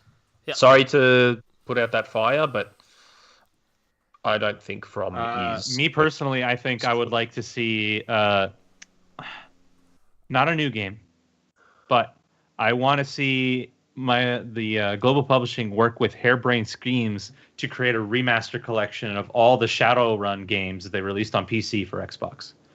Now, that's an interesting one, because there was a little conversation that our good friend, and I plan on picking his brains on this one when he joins us next week, and here's a little reveal. Tomorrow, Age of Empires 4 gets its big reveal, which is great. And Adam Weisgreen, who was one of our first guests on the XboxEra podcast. I think he was our first guest. He was. He was. He's coming back next week for the not live episode. So patrons, bear that in mind for your community questions. To talk about Age 4. But he did an interview, and I'm going to paraphrase the hell out of this because I don't have it open on my screen. But someone was talking about games that he would like to see some come back, and he made some subtle reference to Shadowrun and how he has his original discs, and I'm like, don't mess with my heart, man. Please. So someone on IGN's podcast made a good suggestion. Really? It was someone that asked the question. An IGN podcast had a good suggestion? So it wasn't one of the IGN panel members. It was someone asking a question, a suggestion, saying Arcane on Shadowrun. Yeah. Yes. Immersive sim Shadowrun. That'd be interesting. I feel like we talked about this in the Discord a while ago. Yeah, okay. Yeah, in the Discord there was a huge conversation of who should take over Shadowrun. And I think I asked that question, and people said Arcane 100%. First person sim. stealth sim, immersive sim, like in the world of Shadowrun, that'd be amazing. That'd be they've got so many possibilities now with all the studios they own. But start small first. I'd love to see XGP, I think, right? Xbox Global Publishing. Yeah. Work with harebrained schemes on getting a remaster collection of all the PC Shadowrun games on Xbox. Yeah, it'd be very cool. Throw Shadowrun Returns, Shadowrun Chinatown, I think. And I think there was one more, but I can't remember. all in one collection. Put them out on Xbox with controller support. I think that'd be friggin' fantastic. Fun fact: 'Cause I've never played Shadowrun. Which one? The old ones or the? What, None of them. I'm telling You've you, never played? Okay, Not a single Shadowrun game. that's okay, right? I'm telling you now, and Figments will Fine. hate me for this. The FPS was freaking good. It was. I heard It was really good. The balance, the multiplayer matches. stupid. It shouldn't have died the death it did, but unfortunately, not only was it poorly received because it was multiplayer only, it was super light. It was also tied to Games for Windows Live, and you required an Xbox Live Gold subscription on PC to play it, and it just died its When death. I think Shadowrun, I don't think first-person multiplayer I know you shooter. I don't. think Yeah, I know. RPG.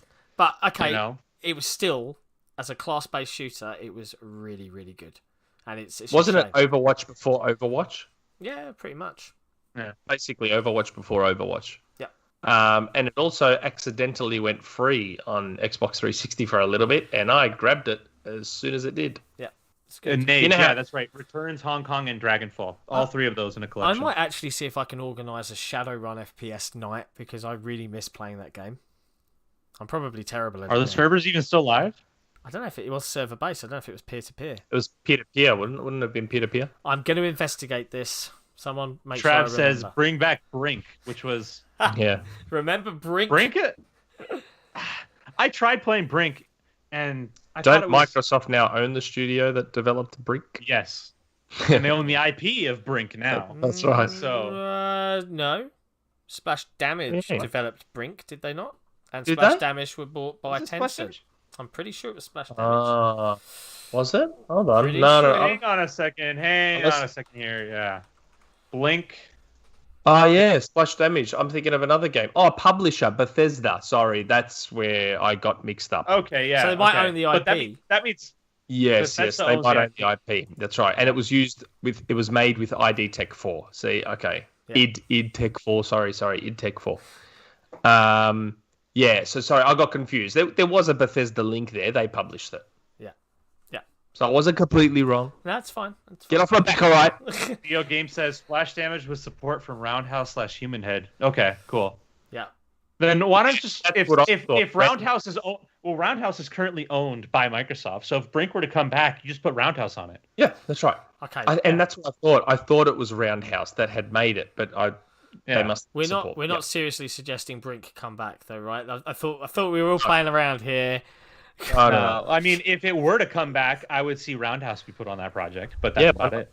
They've already done it before. Yeah. Okay. We answered that, I thought, quite thoroughly. Succinctly. Yes. Roman Bob. I think this is a first-time question for Roman Bob. It is. Thanks all for the work you put into the community and the podcast. Thank you for supporting us, Roman Bob. If Halo Infinite were a sandwich, what 5 ingredients would be on it and why? Not Vegemite. Sorry, if Halo Infinite were a sandwich. Bacon, lettuce, tomato, onion, I would have ham. There we go. grilled chicken, cheese, bacon, pineapple, and tomato. Interesting. Pineapple. What the hell? Are you one of those ones that likes pineapple on your pizza? Yep. Disgusting. You Hawaiian friggin' disgusting. pizza. Hawaiian pizza was invented by a Greek Canadian. I don't care. It's an abomination. So are we picking 5 ingredients within the sandwich, or is the bun or wrapper of the sandwich within the sandwich, I think. Okay, I think so it's within the I sandwich. would go for a brioche bun, lightly Yeah, toasted, right? And inside I would have Okay, Gordon Ramsay. slow cooked beef brisket. I've got a great recipe. Just hit me up. Thinly sliced green pickles. A combination of smoked cheese and maybe some Edam or Red Leicester in there.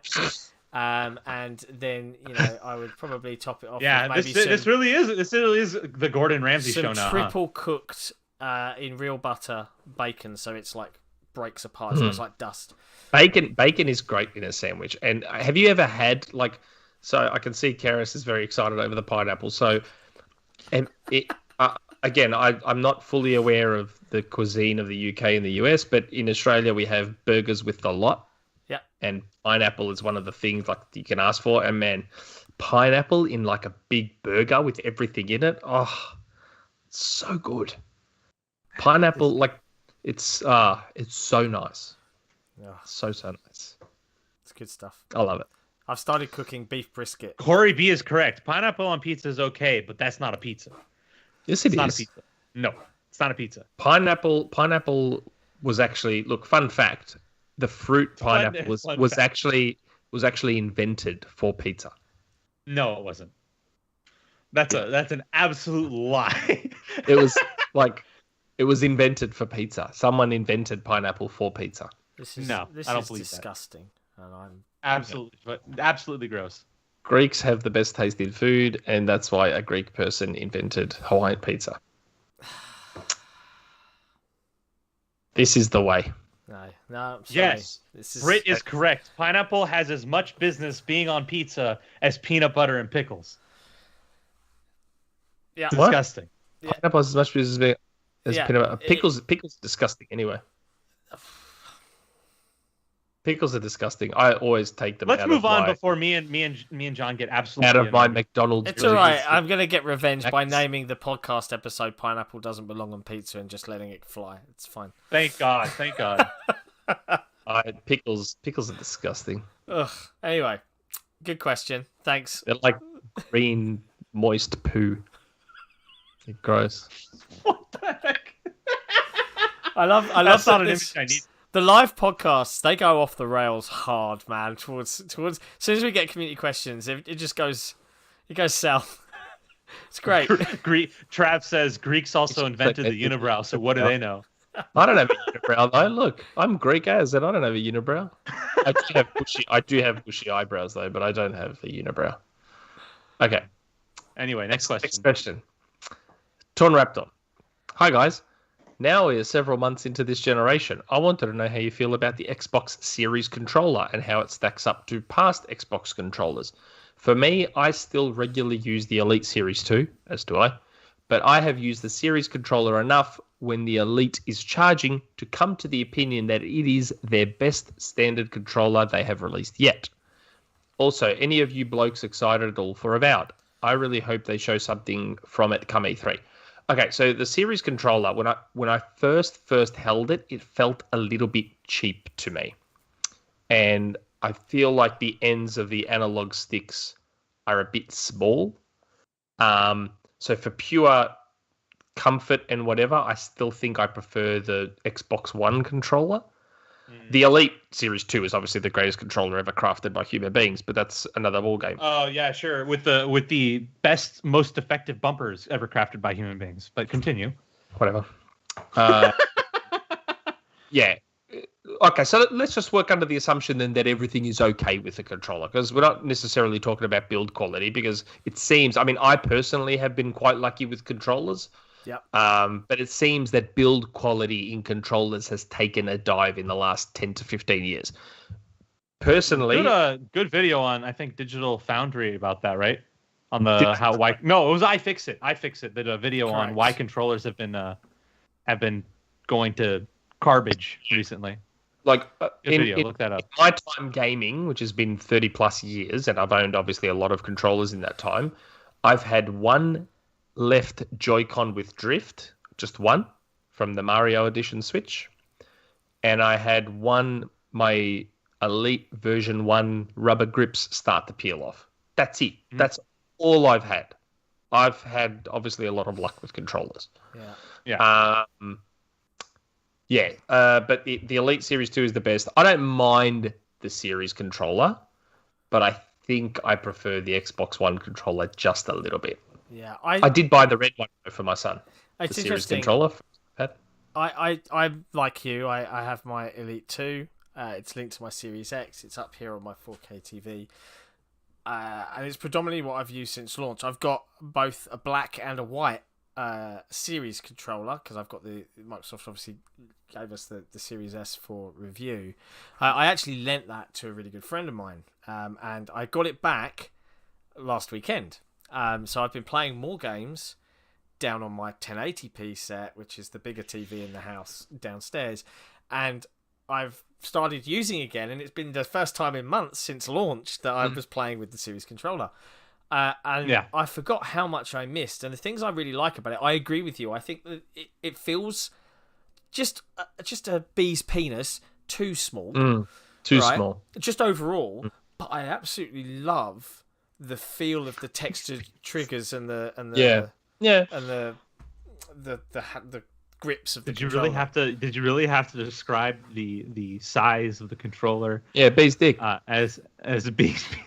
The size difference is a bee's dick. I could have used Nat's cock, but I wanted to speak Nick's language and really connect with him. I want to say one thing though, Apache, not the new Mario edition. There was Nintendo did a Super Mario Odyssey edition Switch in 2017, which is the first Switch I bought. So I bought that October 2017, and the Joy-Con started drifting midway through last year. So yeah, not the new Mario edition. I haven't even taken those Joy-Cons out. I've left those in the box. I would get another Series controller, like Elite controller, if they opted for the bumper designs. Gyro and haptics would be nice, but I'm talking like I want a controller that does a break first. And I would like if they pulled the bumper designs and the bumper durability from the Series controller, put that in Elite 3. Because I have had absolutely no issues with my Series controller. I actually prefer the smaller bumpers and triggers over the larger ones.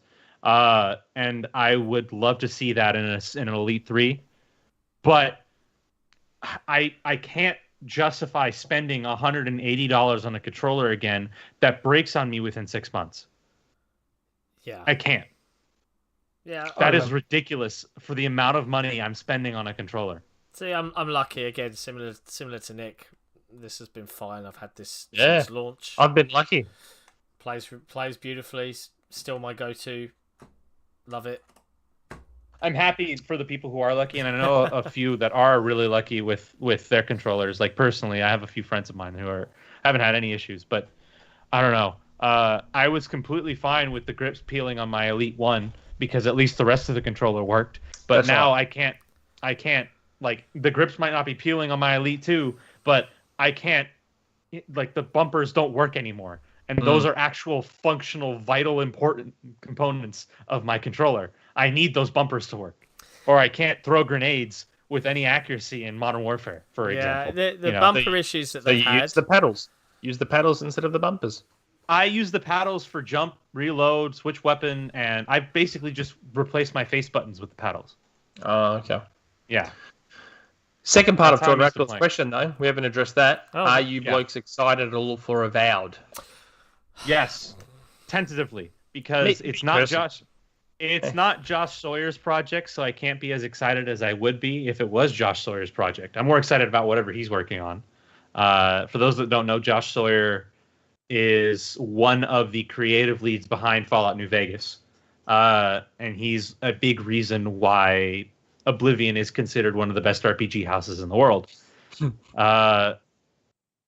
But I'm tentatively excited just because I'm eager to see what Oblivion's going to do. And I know Trav in the chat said, Figments, if you treat your controller like your comforter back there, it's user error. I don't treat my controller like that. It goes straight back in its case every single time I'm done with it, and the bumpers still break. So I'm more concerned that you've called Oblivion twice. Oh my god, I have, didn't I? It's Obsidian. Obsidian is one of the most premier same. RPG developers in the world, and it's largely because of Josh Sawyer's work. So, shout out to him. I would love to get Josh Sawyer on this chat one day just to talk about games. Yeah, it would be. If we can make that happen, that'd be awesome. Be super cool. But tentatively excited for Avowed. What about you guys? I'm excited for the community. I am fully admit every Elder Scrolls game Another big exclusive I've ever played. I load it up, I go, and then I walk away because it's too big and too daunting for my poor tiny little brain. Somnia. If you get Josh on here, I'll super chat $100. Okay, I'll take that challenge. If you can, Nick, please, that'd be awesome. It's all right. Well, we've got some contacts at Obsidian because we had Adam Brennicky on with Kage Maru to interview about Grounded. So yeah, I can reach out and see if Mr. Sawyer would fancy spending try and work something out. an evening. We've got Adam next week, and I may. I mean, this is the live show. We can go on tangents. Yeah. Our friend Parris might come on too, just before E3. Really? Nice. Yeah. That's cool. I mean, I don't know. Did anyone see what happened with Parris? The little bit of banter. Yeah, he followed you on Twitter. See, this is the problem, right? Tone is hard. Like, I don't know Parris. Parris doesn't know me. So, and the funny thing is, we only got involved in that because someone else tagged us. So, because I think what happened was IGN or some outlet went with the Battlefield 6 rumor. Daily Express, Games Radar, Game Rant. There was one specifically, and Parris quoted that story saying, I wonder where they heard that from. Now, he was mucking around, but what happened was someone tagged us, and I think that person might have been joking, and I didn't get that joke. So I was replying saying, mate, I didn't get anything from you, and I didn't even say Battlefield 6. I'm like, if you watch the show, you'll see. And that was it. I left it there.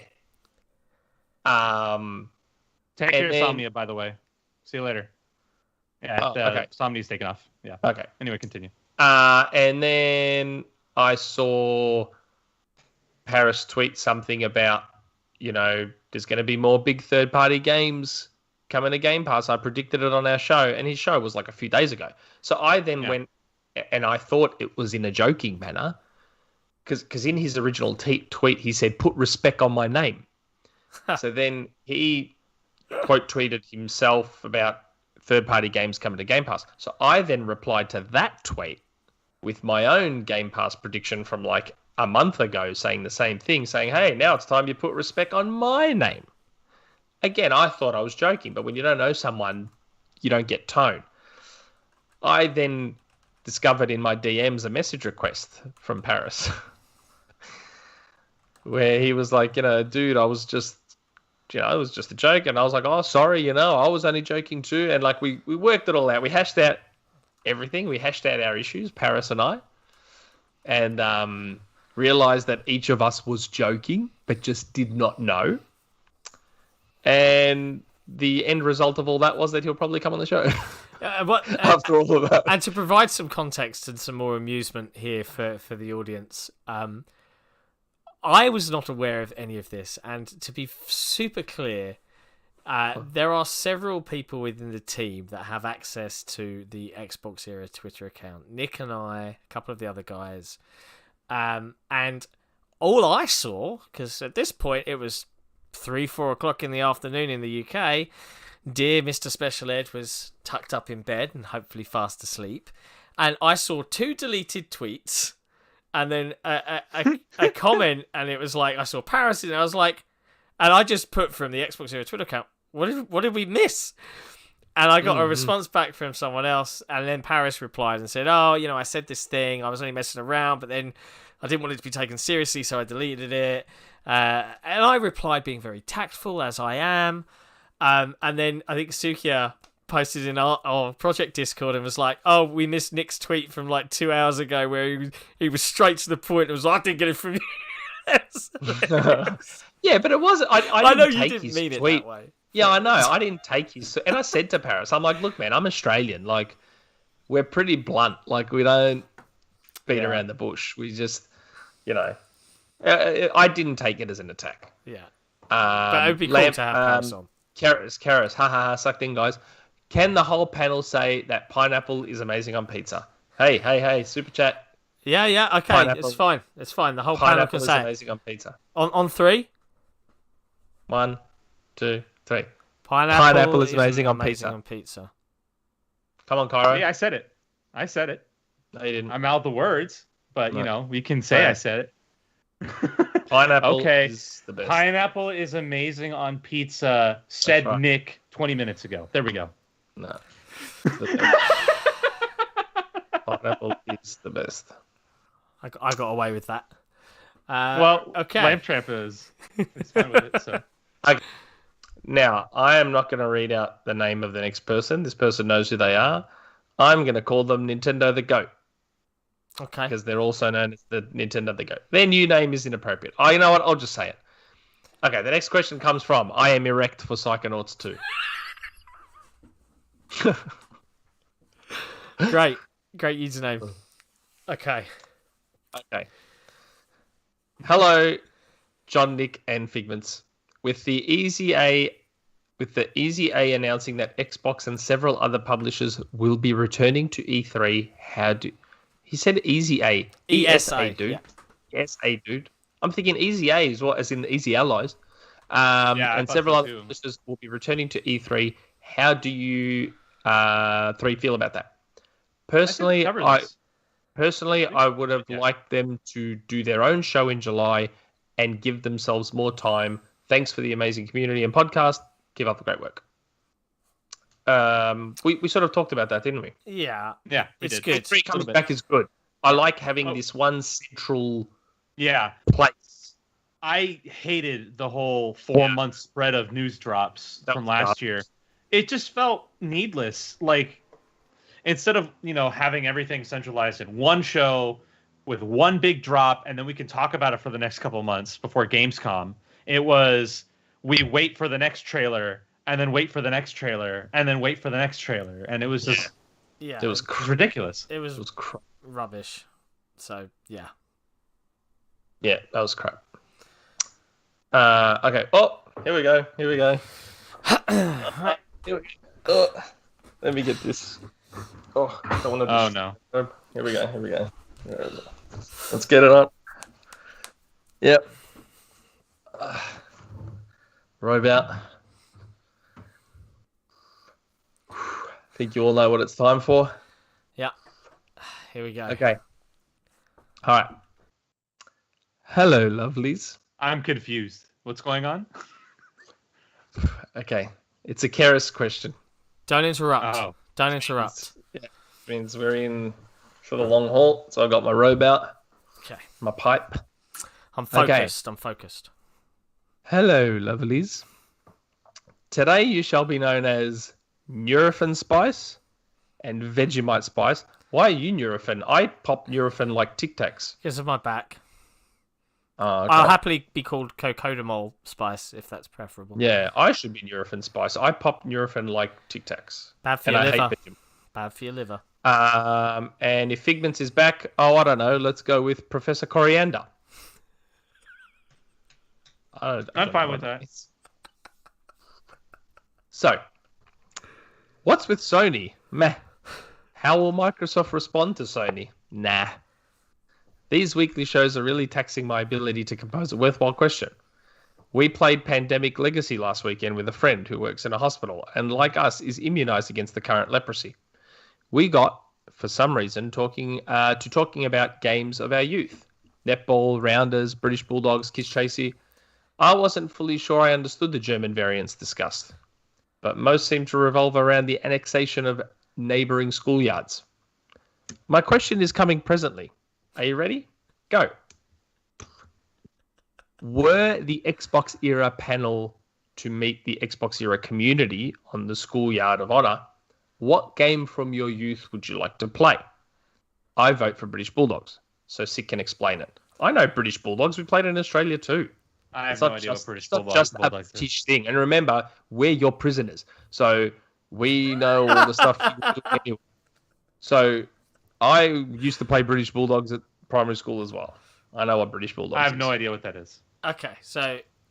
There's an extra little bit to that, by the way. Oh, go on. Though it pains me, Cerys added a part to the original post.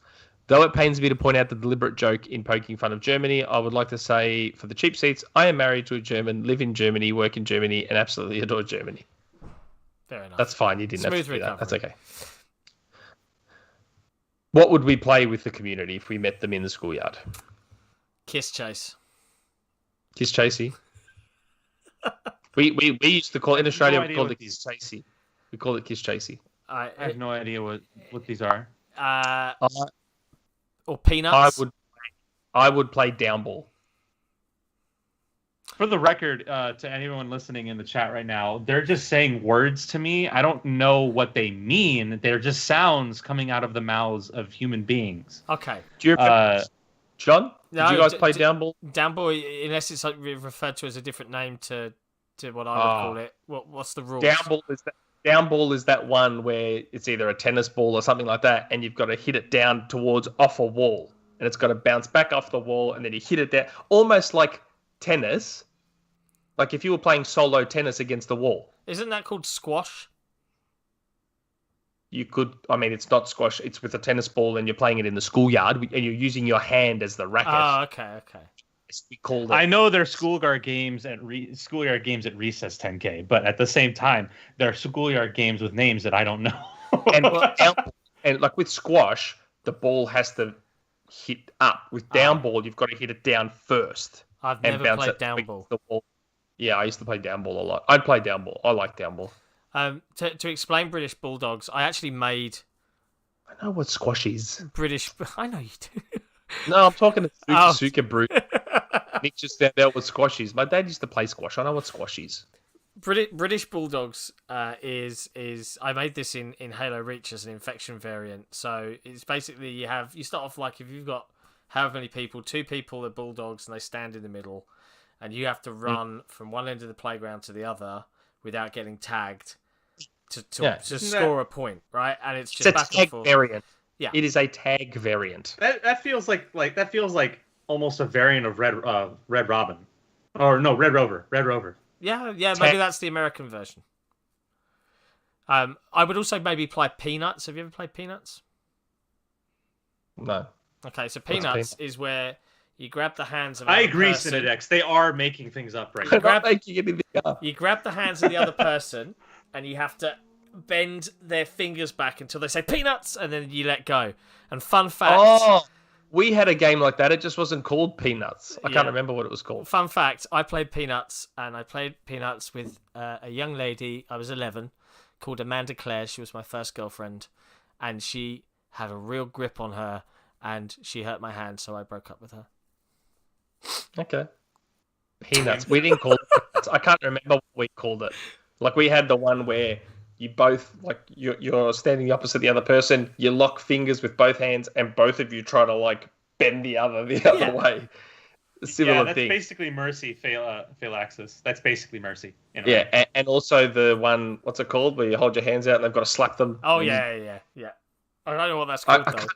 I can't remember what the name is. You know, you just got to sit there and and if you pull back before they hit, then they get a free shot, and they get to just go whack and just absolutely belt. Okay, mine is going to be weird because it's not really a traditional schoolyard game. What it was the playground I had when I was in elementary school. The playground we had had unnaturally hard sand, right? In the sandbox, and there were 2 sandboxes. There was one with a play structure in it, and one that was just off the side somewhere. We decided to start digging out and shaping blocks, like chunks of sand. We called them sand babies, out of the sand. And when we started to do it, this other group of kids in another sandbox started to do it over there too. And we decided to go at war with them. And we did that by throwing the sand babies at them. And they were very, very solid rocky substances. That doesn't sound like a game. This is called assault. That was a game. That just sounds like that was a game. Use. And people picking at each other.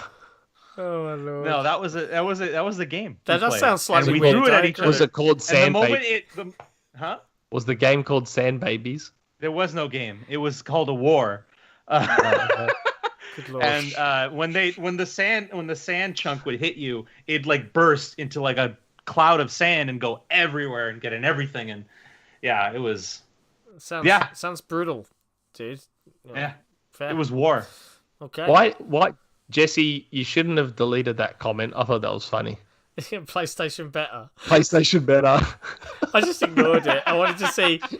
The username was Fraud Howard. Fraud Howard. I liked him. Bring him back. And Trev, apparently, I don't know how old Trev is, but I think you might be his dad. John? Hey? There's a chance you're Trev's dad. Trev goes, Amanda Claire, that's my mum's name. This got awkward real fast. Is she a blonde or brunette?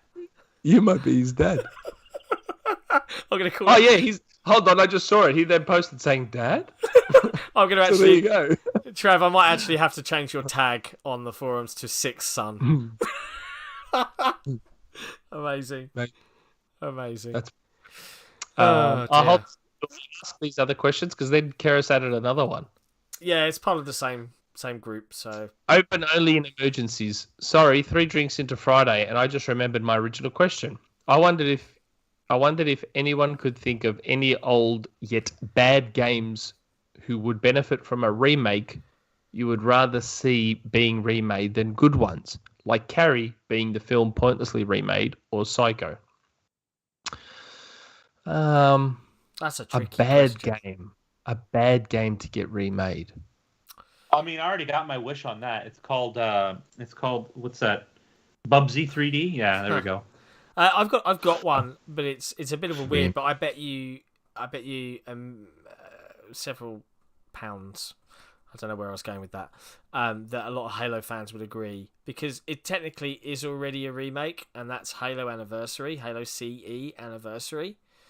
It is very jarring as a remake, right? The remaster, whatever we want to call it, in that the art style used in the Anniversary Edition is wrong. Everyone says that. In every sense of the word, it destroys the atmosphere of the original title to every possible way.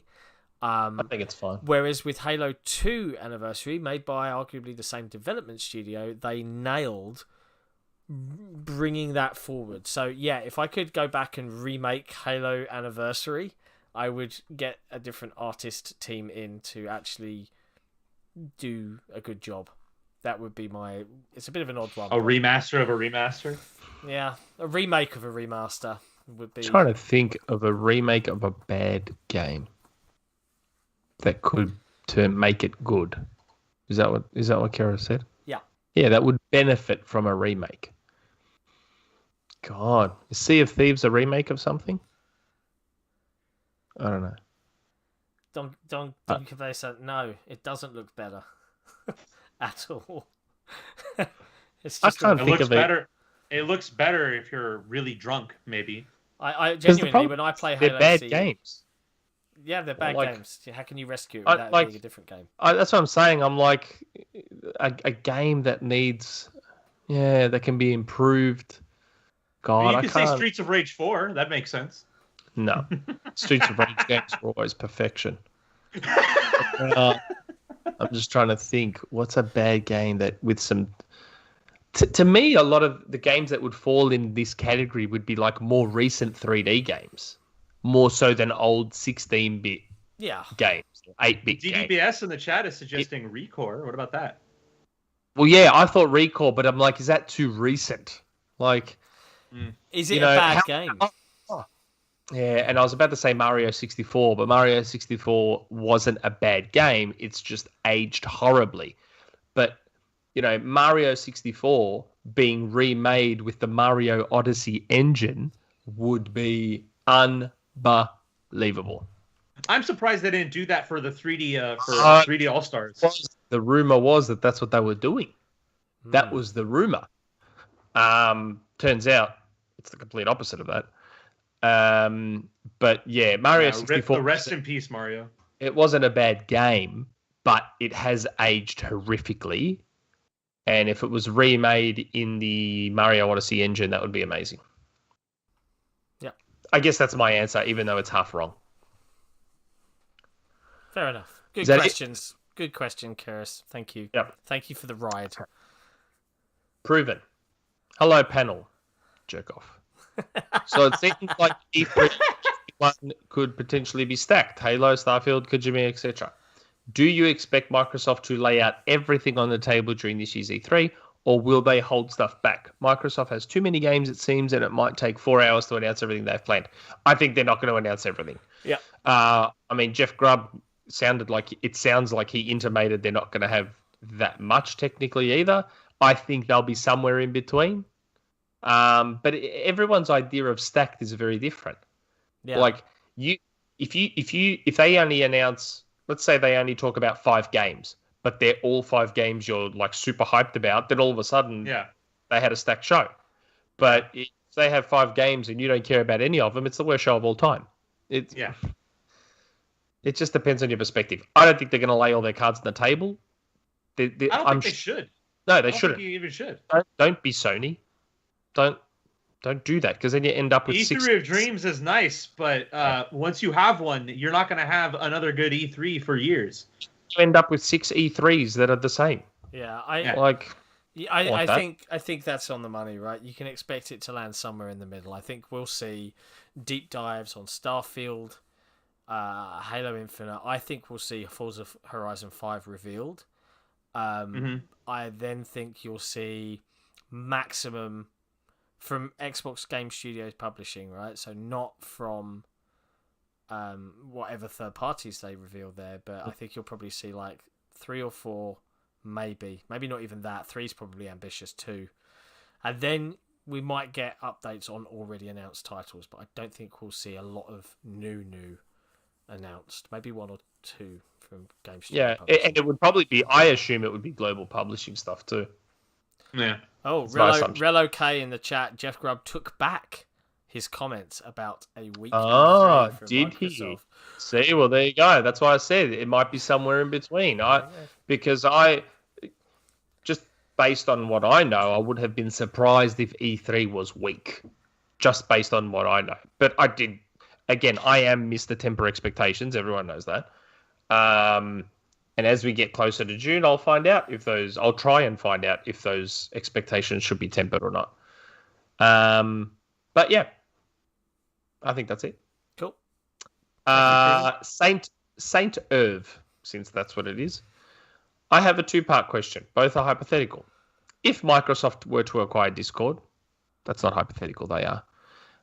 Do you think they will drop the Xbox Party Chat and implant Discord into the Xbox? Yes. Yep. It would also help with Xbox and PC crossplay. I'm thinking that if Xbox got Game Pass on Nintendo, possibly with the Nintendo Switch Pro, that having Discord would strengthen and give Nintendo incentive to add it to their platform. What are your thoughts on this, or am I wishful thinking? No, St. Irv, I have said the same thing. I truly believe, I don't know if I said it publicly or in the Discord, I can't remember. I truly believe that if and when Microsoft buys Discord, as far as I'm aware, that deal is very close. They will 100% knock on Nintendo's door and say, hey guys, what if we take care of your friend list management and communication needs via Discord? And remember, never has to worry about that shit again. Switch was on Phil's shelf too. It was. Well, Jeff Grubb said today that he thinks even the Switch was significant. Yeah. I think that once Discord is acquired, they will 100% try and get it on Switch. And why wouldn't Nintendo do it? Like, it's clearly an afterthought for Nintendo. Quite clearly. Yeah. Everything around their friend list management, communication, messaging, it's clearly an afterthought that they could not give 2 shits about. If Microsoft come to you and say, hey, we'll take care of it, like, we'll just integrate Discord in there, you'll have one universal friends list that spans Xbox, PC, Switch, mobile, the whole lot. Cross communication, messaging, voice chat, like, be amazing. It would be amazing. Yeah. Like, I don't see why Nintendo wouldn't do it. Yeah. And then they never have to worry about it again. And for sure, Discord would be integrated into the Xbox UI. That's the thing I'm looking forward to the most. That and Nitro being part of Game Pass Ultimate. Yeah. which Makes is sense. okay. Not Jack. If Jim Ryan called you and asked for advice, what would you say? What would I say if he asked me for advice? I would say to Jim, stop leaning so heavily into one genre. Do more stuff. Buy more studios so that you can have a Game Pass equivalent so I can sub to it. Just because Jeff Keighley loves you doesn't mean the rest of the industry does too. Oh, man. Just- I don't know. Diversify. I would say please diversify. Yeah, diversify. Like you did in the PS3 days. Lean on. I would say lean on your legacy more.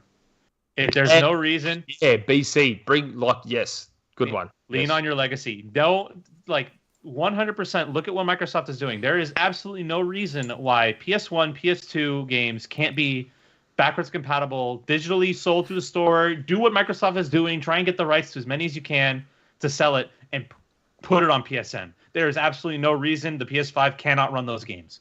Yeah. 2, PS3, I know is probably difficult, but at this point, you're in a generation now where you could probably just brute force it. And even if those games emulated come out to 720p with frame rate about as good as a PS3, that's great. You've laid the groundwork for it for next generation now. Just do it. Yeah. It's not an inconceivable thing when your direct competition is doing it and has been doing it for years now and has considerably beefed up their back catalog to the point of, you know what? I trust my digital purchases on Xbox because I know in 10 years I'm still going to be able to play them. Yeah. Yeah. I'm concerned about these kind of questions because for me, I don't know. I don't know. I haven't got shit that I could tell Jim Ryan about how to run a business, right? That's not my forte. But I don't know if it's about running a business. No, it's not. Per se. But what I would say is that we're very lucky. If you're an Xbox fan, I genuinely think you're pretty lucky in that you've got executive leadership, right? You think about it from a company perspective. You've got executive leadership that knows how to build, understands the industry, and most importantly of all, plays video games. Understands the context, the nuance around what communities want and don't want. And for a while, and for a long time, I think, Nick and I have been pretty public in that it felt like Microsoft's leadership teams or their marketing teams didn't get that big picture.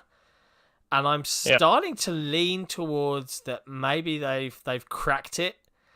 And they've certainly this year they've started to learn how to talk to the average or the hardcore until another Inside Xbox comes out with an escape room. Who knows? That could still happen. That's all about content, man. We've done that to death. But if Jim Ryan were to call and ask for advice, I would be listen to your actual game developers in groups and not people that are just there as a management, because if they need to do what they need to. They need to do what they did with the PS4 hardware with by enlisting Mark Cerny to help out designing the thing from the ground up. They listened to their own engineers. Well, he did with the PS5. Mark Cerny. I know, but I'm saying, like how Sick is saying, take that knowledge and apply it to what are your own developers saying and what are your fans saying they want out of your system. It's not just the equation doesn't end with hardware. Yeah, I think Microsoft, we're Xbox fans are in a very lucky position that there is. We've said it earlier in the show. There's a lot of open back and forth dialogue across the spectrum of Xbox folks. The hardware folks talk to people. The marketing team talk and interact. The executive leadership team talk and interact, and are very human about it. And that's appreciated. And I think again that's why. When we give feedback to something we don't like, they pay attention. Whereas if you're in the Nintendo and PlayStation camp, they don't. So I don't know on that, but I'd tell him not to ignore his legacy and to diversify. For me, PS3 Sony was the best Sony. Yeah, they had a lot of stuff. And it's funny, I don't think I'm speaking out of turn right now because the PS5 has come and gone. This rumor I was told about a long time ago, but ages and ages ago, I was given a rumor about something that led me to believe that the PlayStation 5 would play PlayStation 1, PlayStation 2, PlayStation 3, and PlayStation 4 games. I even put out a tweet. That tweet's out there. You can find it. I want to say October 2019, I put that tweet out. I want to say. And I boldly claimed that the PlayStation 5 would play PlayStation 1, 2, 3, and 4 games. I was told something that led me to believe that. Now, obviously, it never came to pass. It was something around the cell processor. Yeah. Something around the cell I was told about. I would love for... So, I mean, MVG said to us last week that the PS5 should be powerful enough to run a PS3 emulator. PS1 and PS2 are like a given. Yeah. Like, and even if it's not like with enhancements like Xbox can do with the 360 games, it doesn't have to be. At least get the games out. Just let me play them. Let people play them natively, not through PS Now.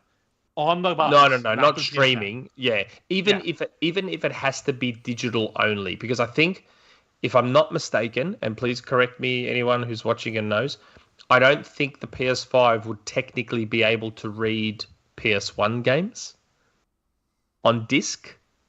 No, I don't. I don't think it would. It should be able to read PS2 games theoretically, but not PS1. So with PS1, it might have to be digital only, but that's okay. I'd be fine if the prices were if they can look at my license history and see that I bought some PS1 games on PS3, attach those to my account, let me have them on PS5. I think that's like use the achievements patent as like BC enhancement for PlayStation instead of the end all be all to even have it on the platform. For God's sakes, I think that's just get the game on the platform first, the and then come back later saying, What? That's the bigger problem. I don't think it's a problem about emulation. I think the bigger concern for Sony is the back end of actually being able to do it. I mean, look at the debacle of playing the correct version of the game that you want to play on PS5. Yeah, the whole smart delivery stuff. I think that there's a significant issue there of attaching content to the right part. I don't know. I mean, I'm not technically minded in that way, but I think that is a significant problem for them and one of the reasons that they haven't pursued it. But I actually have. I was thinking about this a couple of weeks back after all of this stuff came up with the backwards compatibility. I have this really, really bad feeling that the PlayStation 6 won't play PlayStation 4 games. I reckon going forward, Sony will just stick to the generation before, and that's it. They won't go any further back.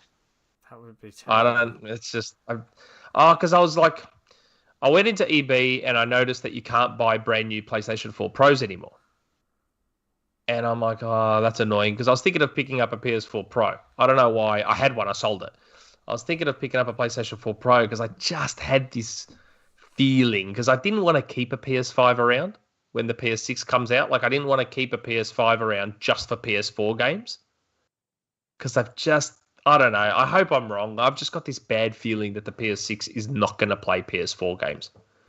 And I'd be really pissed if that was the case. Because on Xbox, that's it, man. Those OG games ain't going anywhere. Yeah. Those OG games that we've got now, those 360 games, yes, okay. I am disappointed that we don't have more OG games and more 360 games, even though there are some coming this year. One will get people very excited. Even though I know there's more games coming, I am disappointed the library's not bigger. Like, OG games on Xbox 360, there was like 400 or 500 that were backwards compatible. Yet on Xbox One, it's like 40. Yeah, it's not enough there. That's a bit disappointing. And like, even off the top of my head, I can think of 5 to 10 games that shouldn't have licensing issues, if not more. Like, and that's just off the top of my head without even thinking. Like, that's a bit disappointing. Having said that, I feel like they're also considering stuff like, well, a lot of these games did lean on Xbox Live, and Xbox Live for the OG Xbox doesn't exist anymore. So, yeah, I know, but still, like, but having said that, at least I know that all those OG games that I've got right now and the 360 games ain't going anywhere. They're going to be supported on every Xbox going forward, which I think is amazing. Yeah, it's pretty good. Yeah. There is nothing better than a company that respects your money. Yep. I really like when they do that. Indeed. Okay. That was a good question. That was the last question. Oh, from Not Just. I do have a couple that I grabbed from earlier in the chat if we want to do those. Ooh. I don't know. We've been going for how long have we been going for? 2.5 hours. 2.5 hours. 2.5 2.5 hours. We've been going. Up to you guys. What do you guys want to do? It's just two questions. I'm okay. Yeah, go on. Either or. All right. So earlier in the chat, I don't know if anyone noticed this but me, user Billy asked, will Microsoft make the Windows mixed reality headsets work with the Series family of consoles instead of making a dedicated VR headset? Oh! Hang on, let's answer this one first. We'll answer this one first. What a fucking smart ass. I know. What a fucking smart ass. I've got a super chat for you, Rand. When can we find a time to schedule both our shows so that we have a chance of actually stealing some of your audience? What do you mean? This was your fault. I know. It was his fault last time. You weren't going to overlap with them this week, and then you stuffed that up. So, our friend Randall has a super chat. Are you buying Resident Evil 8, or are you waiting for a Game Pass deal? I would have read that out. $5 from Rand, millionaire Althor. You know, like, come on, jeez, cheapskate. Yeah, what a tight ass. all the money I make him all this money, and he gives me $5. Fucking tight ass. Tight ass. Anyway, to Billy's question, let me repeat that. Yeah, go on. Will Microsoft make the Windows mixed reality headsets work with the Series family of consoles instead of making a dedicated VR headset? I don't know. We don't know. VR. No idea. I don't know. I've said it before. Like, VR's cool. I love it. I don't see VR ever coming to Xbox until it can be fully wireless, either standalone. And my fundamental point is this: as cool as VR is, we've waited. Xbox fans have waited 7 years for Microsoft to get their ducks in a row so that we can actually have some good video games. You know, like, why would you want to ruin that by bringing VR into it? Yeah, I think at least personally, we're gonna see an Xbox Game Pass xCloud streaming app on the Oculus Quest 2 before we see VR supported on the Series console. That'd be cool. So, and Rand, like every game, mate, I always wait for Game Pass. I don't buy games on Xbox anymore. I just wait for Game Pass now. I always wait for Game Pass.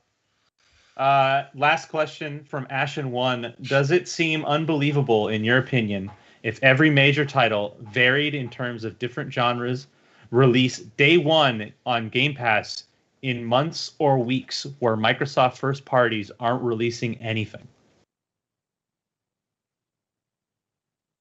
So basically, does it make sense for Microsoft to use day one Game Pass releases of third-party stuff whenever Microsoft isn't releasing their own stuff? That makes total sense. I mean, they're doing it now, aren't they?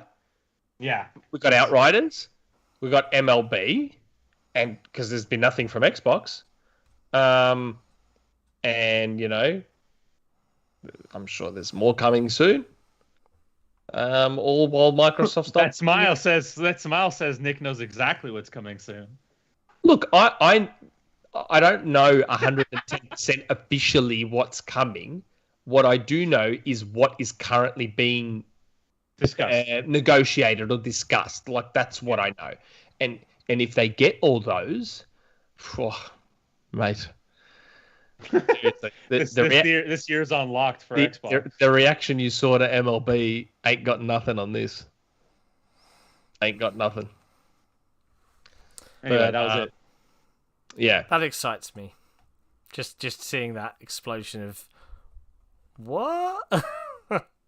Yeah. It's gonna be good. Again, that's if these deals go through. Like, there's no guarantee. Like, they could be negotiating. And there could be stuff even we don't know, because I think I remember you saying, Nick, that you didn't even know the MLB deal was happening for Game Pass.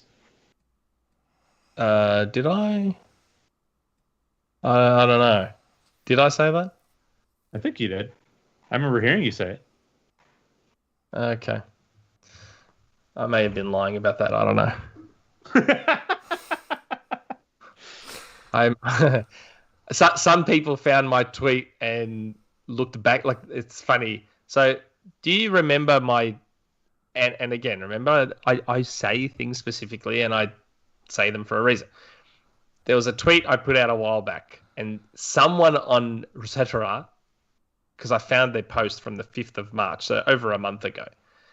So I put out a tweet, and everyone saw that tweet and instantly went, "Oh my God, Watch Dogs Legion is coming to Game Pass." Yeah. I said nothing. I was like, oh, I don't know. Someone on Rumour found that tweet and went, "Oh, is MLB The Show coming to Game Pass?" And everyone was like, ha ha ha ha. It was, I mean, look at the tweet. The tweet was a sporting reference, right? Yeah. It was a sporting reference. As he heads to the game, he passes his legion of fans. Like, You capitalized several letters, right? Because you were I basically did. you were alluding to both, right? well, what? It's possible. It's possible I was referencing two games, maybe.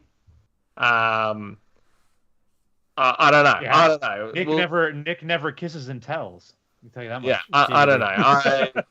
Like I said, I tend to choose my words very, very carefully. But there was one keen Rumour user that was like, "Oh, saw that tweet," and straight away was like, "Is the show coming to Game Pass?" Clever boy. Yeah. But yeah. Yeah. That's good stuff. That's about it. Be excited for Game Pass this year, everyone. Yep, it's going to be a really big show. Really big. Be very excited. So look, we've been rocking and rolling for just over 2.5 hours now, and I think it is time to wrap it up. Our time with you, our wonderful community, to a close. Unfortunately, and arguably, at the point where we've got the most viewers, which is a shame. So all of you latecomers... now that we've got the most viewers. Yeah. Typical, hey? But that's the overlap. Bloody Randall and Jeremy. Yeah. Well, maybe we need to time it so we start as Rand finishes, and Rand's last words can be, "All right, everyone, I'm heading over to the exposé." I was hoping that when they finished their show, Rand was like, "Yeah, all right, everyone, let's head over and." I'll tell you what. Watch if Rand is still watching, how about the ultimate crossover episode at some point in the future? I think it'd be cool. That'd be nice. It'd be a laugh. I'd watch it. He is here. There you go, Rand. Ultimate crossover episode. Make it happen. Anyway. I am here. Thank you ever so much to everyone that has joined, has asked questions, has thrown us all the super chats. It's been lovely of you. It's our second live show. I hope everyone enjoyed the Rumour Mill jingle. That's a permanent mainstay now, unless they start muting. Now we need one for community questions. If anyone has a suggestion for the song to use for community questions jingle, I'm all ears. Please drop me. Hold on. Don't go anywhere yet. Rand has got a super chat coming. Oh God. Okay. Rand's got a super chat.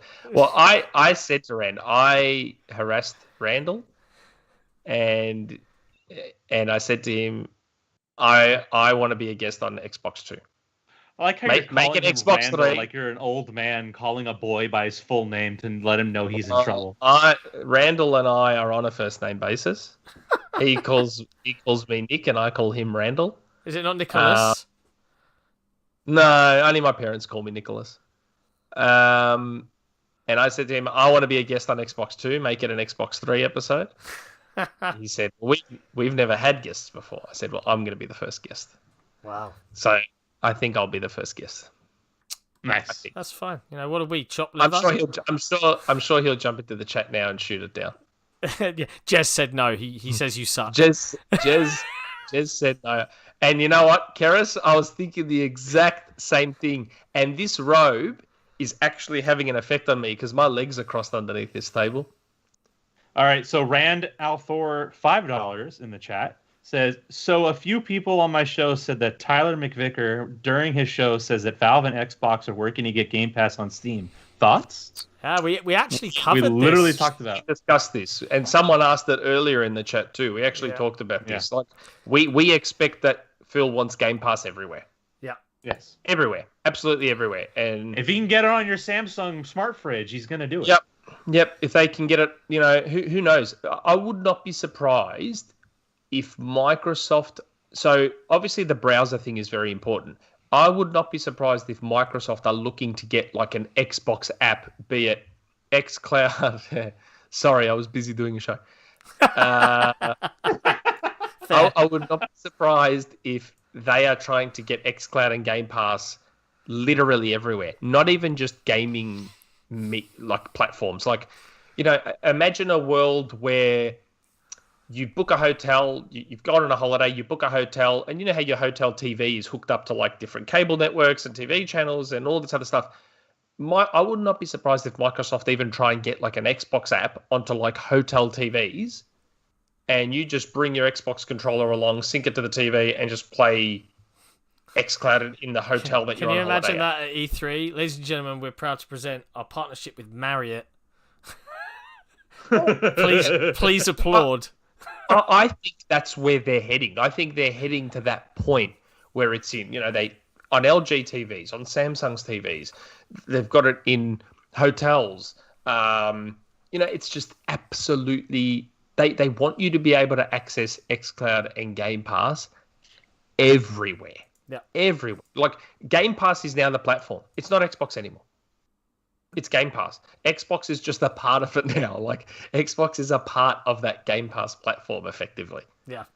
Like it's all about Game Pass now. Would you guys be surprised to see Valve partner in such a way that Half-Life Collection, all of their first, their own developed games appear on Game Pass as part of that subscription?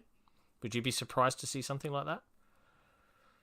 I'd be surprised to see TF2 on Xbox after a decade plus. I'm not saying on Xbox. I'm saying you get your Game Pass subscription on PC.